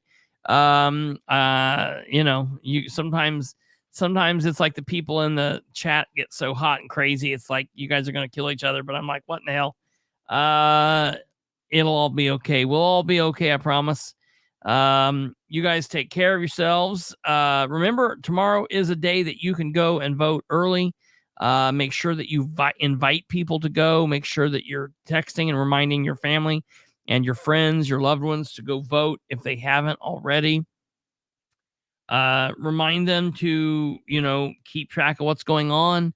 Turn on your audio recorder, turn on your video recorder. Make sure that you're keeping track of what's going on. All these people call me and they always say, hey, this happened. But I'm like, but did you get it on recording? And they're like, well, no. And I'm like, okay, well, then it's like basically like it didn't happen. It's kind of like that thing, like pictures or video or it didn't happen. That's kind of like what I'm talking about here. So you got to make sure that, you're keeping track of this. Indiana is a one-party consent state, folks. You can record people without their permission or without their knowledge as long as you're a party to a conversation. So keep that in mind. And that's really only for like criminal things. Like you can record out in public without anybody's. As long as you're in public, a public place, public space, you're allowed to record. So keep that in mind. We will be back here tomorrow night at 9 p.m. We're going to move out of Madison County. We're going to come back into my hometown and home city of Muncie. We're going to be talking about the big breaking news there. The deputy mayor is stepping down as deputy mayor. He's resigned his seat since the council kind of resigned it for him, starting at the first of the year. So we'll look into all that. And we'll also look at this 11-minute bitch session that the mayor had with about Nora Powell. So we'll be looking at that, look at the Board of Works meeting. We may talk about other things and maybe some national stuff. So we'll see you all back here, ladies and gentlemen, tomorrow night at 9 p.m. As always, take care. God bless. Have a good evening. What are you doing? Oh, I thought you were. I thought she was telling me something.